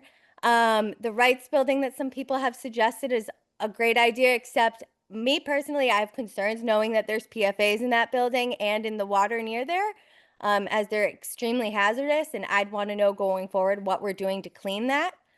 But I think all in all, our police really need a place. Like that building is really bad. Our police need to be our priority. They make us our priority. So although fire needs things as well, police need it more and they need it first. And as a young citizen in town, I love this town. We need to think about the younger generations. A lot of us have a lot of student debt because we couldn't get hired without certain degrees. A lot of us still live at home with our parents because the rents are skyrocketing high that you can't afford to move out unless you have 4 and 5 roommates. So you need to consider these things when you're thinking about it, and you need to make our elderly a priority. They can't afford these on fixed incomes. A shooting range, a gym, great things to have. They're not needed. We can get those other places. They just need a safe building with water that's usable, where they can be safe. We can have our criminals housed in town until they need to go where they need to go and comply with the laws and be ADA accessible. Thank you. All right, thank you. You have a comment? Sure, if you let me. All right, so I guess maybe this will be the last comment. Is there anybody else? Kind of wrap it up. It's 9 o'clock. Haven't seen you in a long time, sir. I was watching on TV and my blood pressure was going up and down. So I figured I'd come up and make a statement on comment. Number one. State your name, please. My name is Igor Kuprich. I'm taxpayer, town of Warren, for 30-something years. Number one, I want to make sure that people understand there is a need for a new police station, department, complex, or whatever. That's number one. Number two, I think the town should preserve historical building, which is icon of this town, which is Old Town Hall. Number three, everybody complains, and everybody, when I see the comment, that deterioration in Old Town Hall. What happened to $25,000 every year police got allocated from the town, from the voters, to improve that? Yearly, we've been talking about 10 years, so you're talking at least $250,000 in 10 years could have been put into improve that building. I know it was approved for new windows. Then suddenly, half of it was done, bottom line, and then whoever made the decision, you gentlemen, forget it, we don't do the top. So how are we maintaining that? You know, don't get me wrong, you got a perfect example. If somebody cares, that would be existing and will be in compliance. You got a best example of the fire chief. He maintains, he takes care of that fire department station building. That thing is perfect, clean, perfect, and everything. If somebody don't care, that's what happens. And more than 50%, I would blame, or maybe blame is, not the right word at this time. This board, especially one of you gentlemen, or two or three, whatever, I don't want to point the fingers. That's why I went 2, 3, 4. About 10 years ago or something, made a decision, forget the town hall, old one. We go in and we try to push that or jam it through the voters. We need a new complex. Okay. Hope we get a new complex. But if we don't, where's plan B? Where's plan C? We got nothing. We're just trying to jam it again, which got voted out by the voters. And you know the politics of this town as I know. I've been on cable committee for 30 years before that, till I retire. If you push 100 firefighters, you push 100 employees that work for this town, you can push anything. You can vote on anything will go through. Because if you get a 400 voters, you know it's not going to go through. But you get 150, you know it's going to go through. So where is plan A, plan B, a real democratic way to set this thing up and try to figure out what we going to do? There is none. It's just, I'm sorry I have to say you guys made a decision and go, all right, we need a new complex. We don't really care.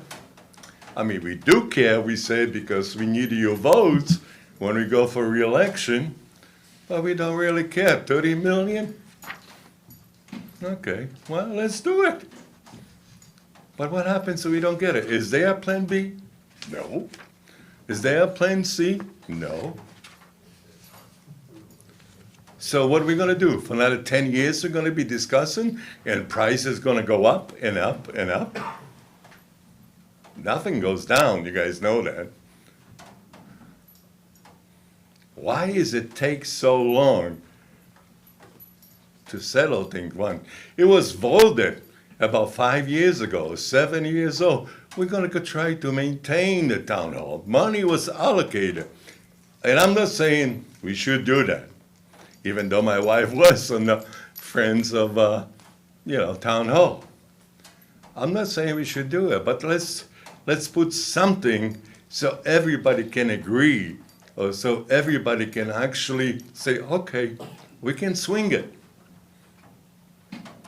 Not something that, okay, there's 30 million, your taxes will go up to 300, 400, and don't present it in a town meeting. It's gonna go, oh, it only goes up 2 cents on your 1,000, or 2 cents on your whatever.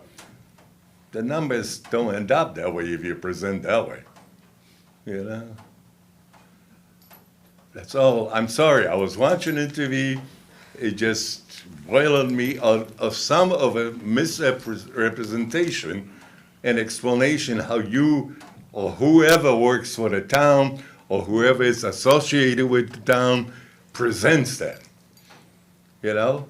What do you want to do? White rats again? You're going to present the white rats in a town hall that is so bad? What happened 5, 7 years ago when the people went for inspection and it was cleaned up and they found white rats in the doorways and everything? Just to put it in the front of the people, oh, it's condemned.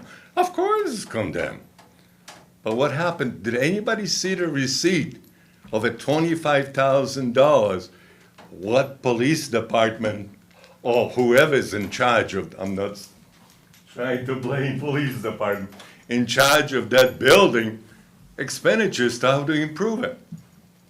I know there was something done with air purifiers and everything.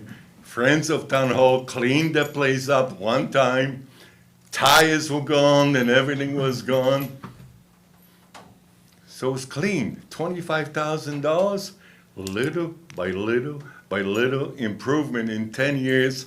Like I said, you're talking $250,000. Could have made a lot of improvement to that building. I'm not saying that police gotta be there. Please get me straight. Police need probably new buildings, but not abandon something that people in town like. People that icon of that town. Everybody comes into the Warren. Oh, you look at that beautiful building. Look at that. Don't abandon it. And you guys abandoned it. You abandoned it because not agreeing with what the people are trying to say. What the people told you in many, many town meetings. Please, work with that building. We want to keep that building. But decision was made by board of directors, board of selectmen.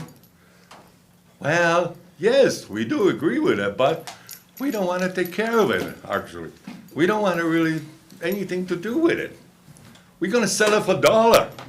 Just get it out of our hands. Why? All right, can Dave? I'm not accusing you, Dave. No. Let me explain. Okay, yes, there was $25,000 allocated to the building. Okay, we've been utilizing the money. Previously, before us, nobody's been using the money to do anything with that building. Okay, I believe it was the Friends of the Town Hall redid the floor downstairs in the basement, where there was money put towards that to skim coat concrete on the basement.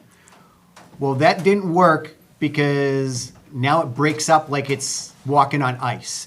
So all that floor is broken up because you can't put a 1/4-inch skim coat on a deteriorating floor that's full of moisture. It didn't work. It wasn't sealed properly. It was a good effort, but it didn't work. The humidifier in that building is just a commercial or a home humidifier that was put in there and plugged in. And the hose, which Mr. Dusty maintained and made sure it worked, ran into a sump pump hole and would drain into the sump pump hole. to constantly go, and it was constantly going. Okay? We've put money into fixing railings in there, because, again, the furnace, the generator had a problem. We had to put emergency lighting in there, because the exits and stuff weren't lighting up correctly, so we had to put money into that. There's Did a just couple cleanouts. we did a couple cleanouts of the building to get all the junk and debris out of there. It's an old building, and there's just $25,000 is just putting caulking and paint in something. That's all that really is doing to that building. You have to invest a lot of money to fix the foundation, really seal it from the river that's running right along the building, where a lot of that moisture comes in from, and actually dealing with the building. The ceiling upstairs in the ballroom, that ceiling is falling down. I believe the police officers were getting pictures done one day, and they were doing a photo, and a chunk of the ceiling fell down near them during the photo shoot. So that's not used because, again, there's a good chance a good chunk of the ceiling could fall down on somebody in there, so we don't let anybody in there. That's why that's not used. Can't use the second floor of the building because there's no emergency exit, because the fire escape on the side of the building is coming off the side of the building. Okay, it's not safe to work on, not safe to go on, because if you step on it, there's a good chance it's gonna collapse into the river. Okay? So that's why I went out there with Chief Lavoy, he helped me a little bit, and cut all the poison ivy off of the side of the building, because the poison ivy was running up to the roof of the building. That's how bad it was. And I killed the poison ivy so it wouldn't keep on ruining the side of the building on the side with the river, okay? The windows, most of the windows were done. At a point, the window guys did not feel comfortable doing any more. On the second floor, on the river side, okay? They get concerned because of the structural integrity of that side of the building. They were concerned about that, and they didn't want to deal with the poison ivy, and they asked if we could have an arborist go in there and remove the poison ivy. I don't know if you were part of that. Mm-mm, that was beforehand. But it was very expensive to remove. And I'm like, that's ridiculous, we're not removing that. They were gonna charge us $300 to pull a tree out of a little fixture on the side of the building, and the fire department volunteered to go out and pluck that little tree out of the side of the building for us. But there is, sorry to interrupt you. My point is, we don't want to get in that separate issue. Old town hall, whatever you said, you're probably 100% right. Those things must have been done, or had to be done, or should be done. What I'm trying to make a point is that 30 million, whatever, I hope people approve it or disapprove it, whatever it goes. We still have to maintain what we got. And the money, the $25,000, what I said at the beginning, $300 for the tree plugging, nothing. That should be done by whoever. $25,000 for 10 years is $250. If you went in on the town floor and asked people, okay, we wanted to do the ceiling, or we've got to put an escape, we need $100,000 or $50,000. Ask that approval. Town might approve it, but nobody, because you as a board, and I'm not gonna say any name, made a decision. We are pushing for new complex. That's all we care. And it took you 10 years and you still can't get it. And I hope you get it, and I hope you don't get it. But there might be, you should work on a compromise or work on the plan B to fix a little bit here, a little bit here, a little bit here, so everybody's happy. That's my point. Okay, all right. All right, we've heard a lot about Plan B tonight, so I think we got it. All right, we really should wrap this up. And we're kind of now on a tangent off of our public safety complex discussion. Okay, so, Mr. Chairman, I think our residents are hurt, our residents are tired. I don't know how it happened in the past. We've been here for 4 years trying to, fix things, be an open book, have an open door. We are not kings. We do not take decisions for the people, for the town. Everything we suggest, and I think this is actually what I will see as a plan B, because we got a grant to make a study. Now we are presenting this study to the residents. We're not telling them, hey, this is what we're gonna do. We are opening to the public so you can see what's going on, what we've been doing, and this is the feedback that we're getting. We see people concerned, we see people that are supporters, we see people that is a big no. We as a board, we recommend and not implode like I heard today saying that, oh, well, this is what we want, boom. No, we're just showing the results of the study. The feedback from the public is gonna help us get on the Plan B, because nobody knows what Plan B is. Thank you, sir. all right. Okay, so we're gonna wrap this up. I'll thank everybody for coming and discussing this. And please stay tuned. When is the next public safety meeting? The 26th of June. Okay, so 26th of June at the high school. Yep. Yes. 6 o'clock. 6 p.m. 6 o'clock. Please attend or watch the video. There'll be more information, and we'll go from there. So moving on. Yep. All right. Announce Memorial Day. All right, so the Memorial Day Parade kicks off at 10 a.m. on Saturday, this Saturday, May 24th, at St. Paul's Cemetery. And it goes to the center of town, then pauses, then resumes on Spring Street in Warren, or Summer Street? Summer Street. Summer Street. All right, so please come out, and then at the Eagles, there'll be a little lunch, sandwiches, Beer? beer. It's a good time. Cookies. Like beer?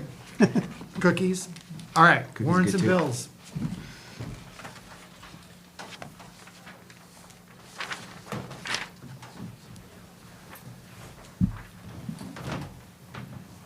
Bills. I make a motion to pay the following bills. Warrants first. Warrants. first. Sorry. Go ahead. On the front page. Warrants. Make a motion to approve the following warrants. Payroll, number 30, 114,944 with 87 cents. Accounts payable, number 46, 69,028 and 40 cents. I'll second that. All in favor? David Dufresne, aye. Derek Bailey's aye. Richi Hacker, aye. Passes. Bills, make a motion to pay the following bills. Entree, $3,007.51. Merrick, $1,140. Modern Pest, $117. National Grid, $1,029.15. Stericycle, $127 with 78 cents. JJS Universal Construction Company, $31,336. Central Massachusetts Regional Planning Commission, $5,000. Energy cost, $196,054. Is there a second? I'll second that. All in favor? David Dufresne, aye. Derek Bailey's aye. Richi Hacker, aye. Pass on the bills. All right, approval of meeting minutes. Let's do April 10th and May 8th first. I'll make a motion to approve the minutes for April 10th and May 8th, 2025. Is there a second? Second, All in favor? David Dufresne, aye. Derek Bailey's aye. Richi Hacker, aye. April 24th, I was not here, so I will abstain, so I'll make a You have it. motion to approve April 24th minutes. Second, All in favor? Derek Bailey's aye. David Dufresne, aye. The motion passes. Town Administrator report. Thank you, Mr. Chairman, members of the board. I have a couple things I'd like to report to the board this week. As you just had approved the warrant to pay the construction company on the new roof for the senior center, I'm pleased to report that that project is been completed. It was completed last week, late last week. The roof is looking great. We are pleased with so far with how it came out. We are also working to get the dumpster out of there within the next day or so from the company. I just received word from the dumpster's out. The dumpster's out. Okay.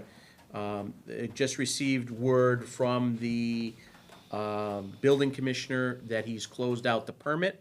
So one of the things that, as we do more maintenance and construction projects, and how we require them to have all of the building permits, we're not gonna pay any contractor until we get the permits, until I get the permits presented to me that they've been closed out, either in an email or they provide me with documentation from the building department. So that permit is closed, the project's done, and that was covered under a grant. So now we do have some funds available left in the grant. That was from an earmark from Representative Smola. So thank you, Representative Smola, for the earmark of $50,000. So we have a little bit left there to work with. We have to move quickly on using that funds by the end of this fiscal year for that. So I will be working with Sharon and the Council on Aging on some of the projects that they need to best address the improvements down at the senior center. Also in my report this week is piggybacking off of, I had my department head meeting this week. We talked about trainings, and trainings are gonna be coming up. We're dedicating kind of like the month of June before there's people start going on vacation and different things, to doing some trainings. So Dan Thibodeau from our Board of Health, who is certified in OSHA training, he has volunteered his services, thank you, Dan, to put out a hazardous communication training for all our staff, starting with our highway and our sewer plant, and then working our way through fire and everybody in this building as well, and police, and so on and so forth, so that we can have this training, and it's important that we document this training. So, I am asking the board that we have the ability to require employees to participate in this training. Yeah. Okay. And then also, as part of the training, I've also been in contact with Jeff Blake from KP Law. We haven't had a anti-harassment discrimination training in a while. KP Law is willing to put one on for free for us. So I would like to have that offered for staff as well, and required staff to go to that as well. Yeah, definitely. Okay. Thank you very much. So those are the two training toggles that we're going to be working on for the month of June. We are also sending the maintenance facilities custodian on a training from the state on some OSHA stuff. He's going to be going the end of June just for a day class that was already approved by the board. So that is good that we'll get that accomplished. Also in my report this week is, we had mentioned it at our department head meeting, is that there's been some support within the building to remember somebody who's given a lot to the town, as the former chair of the Board of Health, former chair of the Board of Assessors, Don Makowski, who recently passed earlier this year. We were looking to do a celebration of service and life on June 11th at 11.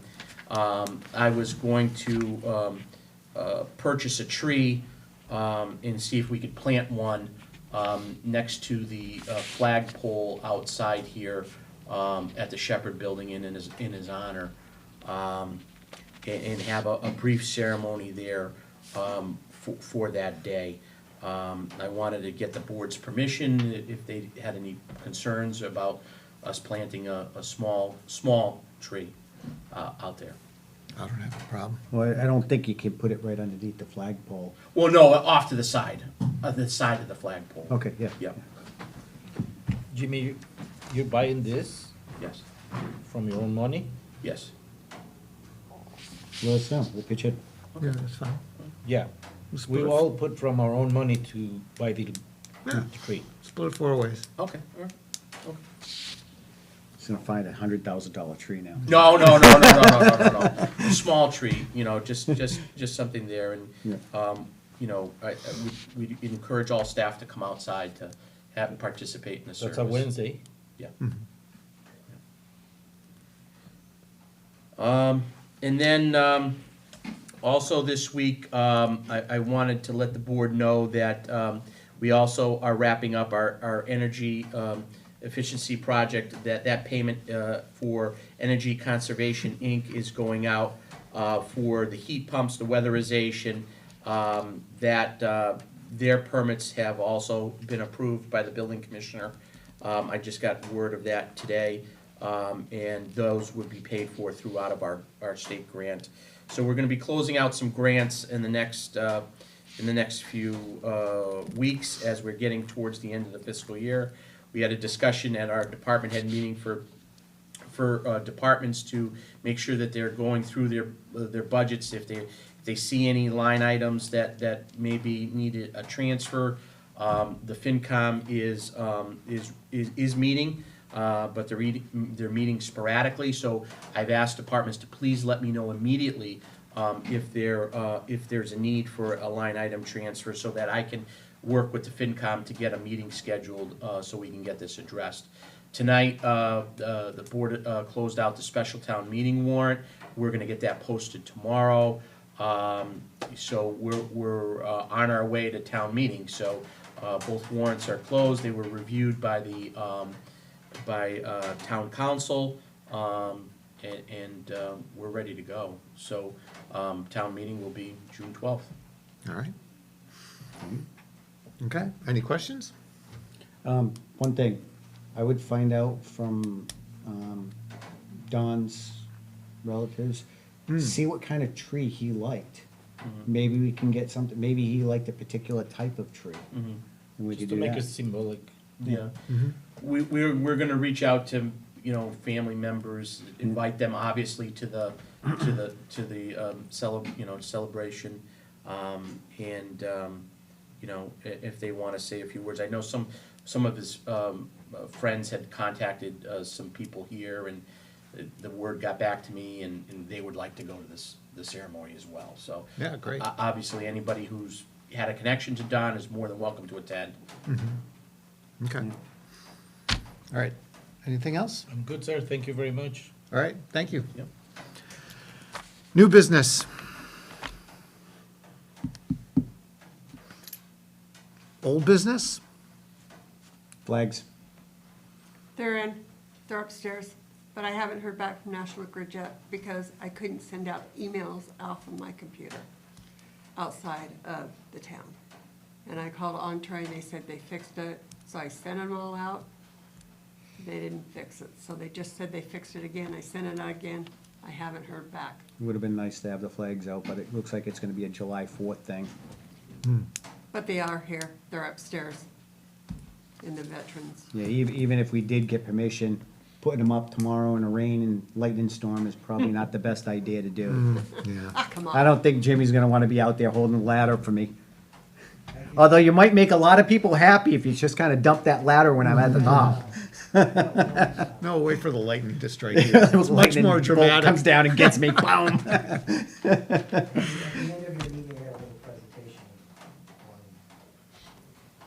And then, when we getting the desk in?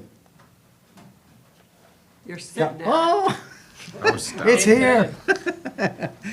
I had to say it one more time. All right, correspondence? Meeting. Did you have any new business? I really like the. Old business, right? Oh, Mr. Chairman, we do have one from the town accountant. She's going to be going to a training June 8th through June 11th. That was approved through a line item transfer that was done a few weeks ago, and it's the Mass Municipal Auditors and Accountants Association Okay. Conference. yeah, that's great. Nice place to go. South Yarmouth, wow. All right, and then I have a letter in front of me here from the Board of Assessors. Please let the town know that evaluators will be in town until the end of June, and they may see them on their property. These badges? It's the I hope list of so. emails coming out now. Huh? That's the new Facebook post that's gonna be all over the place now, is the evaluators going over Oh, appraise yeah, people's houses. They have to. I know. So, well, what's the rules? Can they go on your property? Not unless you let them on. Okay. And same with entering your house. You don't have to let anybody You have to let in them your house. enter your house.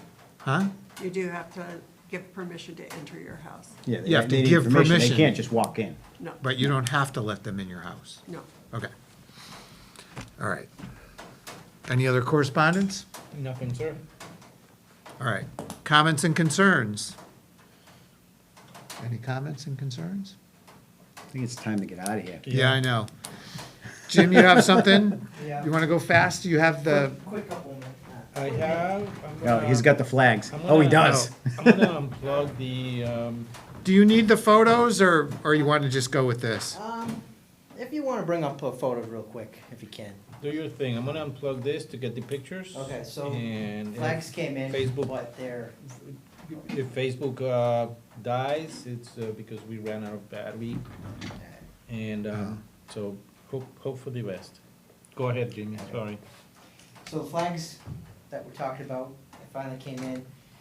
Though with this weather and, as you said, more permission that needs to be made, probably wouldn't be able to get them up by Memorial Day. Right. They're gonna need 4 screws, I'll take care of that.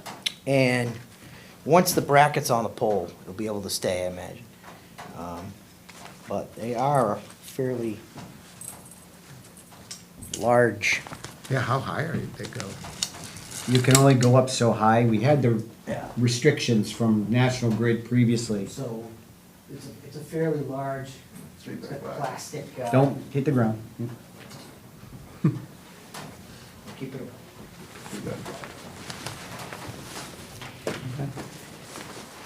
So, I would think if you have 40 of them, you're gonna have some kind of plan how to get them up. Well, you hold the ladder, I climb up. One at a Zip, zip, time. zip. Well, the other thing, I had some pictures, I don't know if you, from, up in Hadley, they had them. They had them on the other side of the poles, on the inside, so nothing would hit them. And I also noticed they had some kind of banners too, to remember, the veterans Yeah, and stuff. veterans, Yeah. That's something to look into too. Hadley does really nice with that. Hadley and, I think Ledlow. Yeah. And Chicopee even have, yeah. See, they have a banner, and the flag is on the inside, so no traffic can hit it. That's something to think about when you're gonna put them up. We just gotta be able to keep them. The National Grid said they had to be so high off the ground. Yeah. But we couldn't go close, we had to be so, Probably gonna so be far like from the 14. wires. You're probably gonna be 14 feet Yeah. from the ground at least, and then the wires. So Yeah. it's, find that. in And then if it between. has any of the boxes on the pole, Yeah. we can't put anything on it. And I seen So those in, poles that don't have anything. I think it was, Hardwick, going into Hardwick, because they had them, and one of the flags was actually tangled around, it looks like a cable box, junction Yeah. box for cable. Oh. And it got caught up in the cable box. So we'd have to bypass any of those poles with that stuff on it. Yep. I believe these are the same flags that West Brookfield. I think it was West Brookfield just bought. Yeah. They are Okay. pretty durable. They have the plastic grabbing mechanisms, but they spin around too, so should be able to. Very good. All right, Well, thank just you. got- Can't wait to get them in. Be a little bit to get them up, I think. Yeah. It's gonna be a lot of work. Yeah.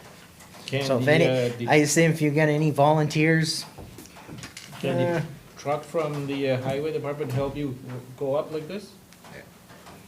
that's. You guys something don't to have a look into. boom truck, do you? Bucket truck? Yeah, That's some, yeah, it's- they do. You have a bucket truck? yeah, Oh, we could use bucket truck. but, yeah, I'll go up in the bucket. that'd have to be planned out. I don't mind. What? What? Give it up to- When you're asking for volunteers for going up on bucket trucks, they Well, gotta be no, all no, that wouldn't be- certified and, you No. know, you can't But just I'm let anybody saying- go up there. Yeah. I'm certified. They even put, put the Certifiable. flags You up. gotta be You know? OSHA trained and all that, yeah. It's gonna be a little bit, even if we say we He's put always all just the sticking in flags mud, isn't he? together, Yeah, unbelievable. the volunteers could do something like that and then have them like this tied up that it Yes, Mom. can go along. He's going on vacation next week. Mom, town That's when we'll do it. administrator. He'll be gone. Next week? He's always like sticking the mud for us, isn't he? It's like, oh, we could do that. Let's do it. He's like, whoa. Hold on. No, it's just- Just gotta do it We're gonna right. be gone. We're gonna be Saving able to their drive life. like the Yeah. trucks and do You all won't be able sorts to of. see us. Yeah. Somebody will send a picture. You gotta figure out a way to come up with it. Safest, easiest way. But this is what you got. Awesome. All right, thank you. All right. Very good. Pretty good for free. Oh my Yeah. God. All right. My Facebook died, my Facebook live died. Yeah. Okay. Joe? You know, I had something to say. All right. Memorial Day used to be called Remembrance Day. It was originally incorporated, I think, 1877. And over the years, it became almost like a party day. Of course, today we have cookouts and everything, but back then it was to remember our veterans who died. It was a few years ago that Congress decided that instead of having it on the 30th of May, it would be the last Monday in May. I looked up, and strange as it may seem, since this country was incorporated 250 years ago, every single generation has had a war. It might be 15, 20 years, 25 years, but every single generation has had a war. And then I was doing my own research into my family, and two of my relatives, who became my godparents, were also veterans. My mother's brother, Edmund St. Jakes, was a Master Technical Sergeant in the Air Force. He's now buried in Arlington. My father's sister, Annie Roars, was a captain in the U.S. Army and is now buried in a veterans cemetery in Florida. You might say, here we are, once again.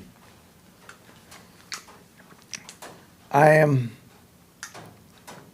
surprised that nobody has realized that in the last year, we have actually been in a war in the Red Sea. Now, granted, most of the veterans that are still alive made it home, but they are veterans. They were willing to give up their lives for this country. And that is the main reason for Memorial Day, to remember them. Thank you. Anybody else? All right. Our next meeting is June 5th, 2025 at 6 PM. I will not be at that meeting. Oh, I know. all right. Oh, you miss me. Yeah. It's not the I same. missed one in my life, right? Yeah.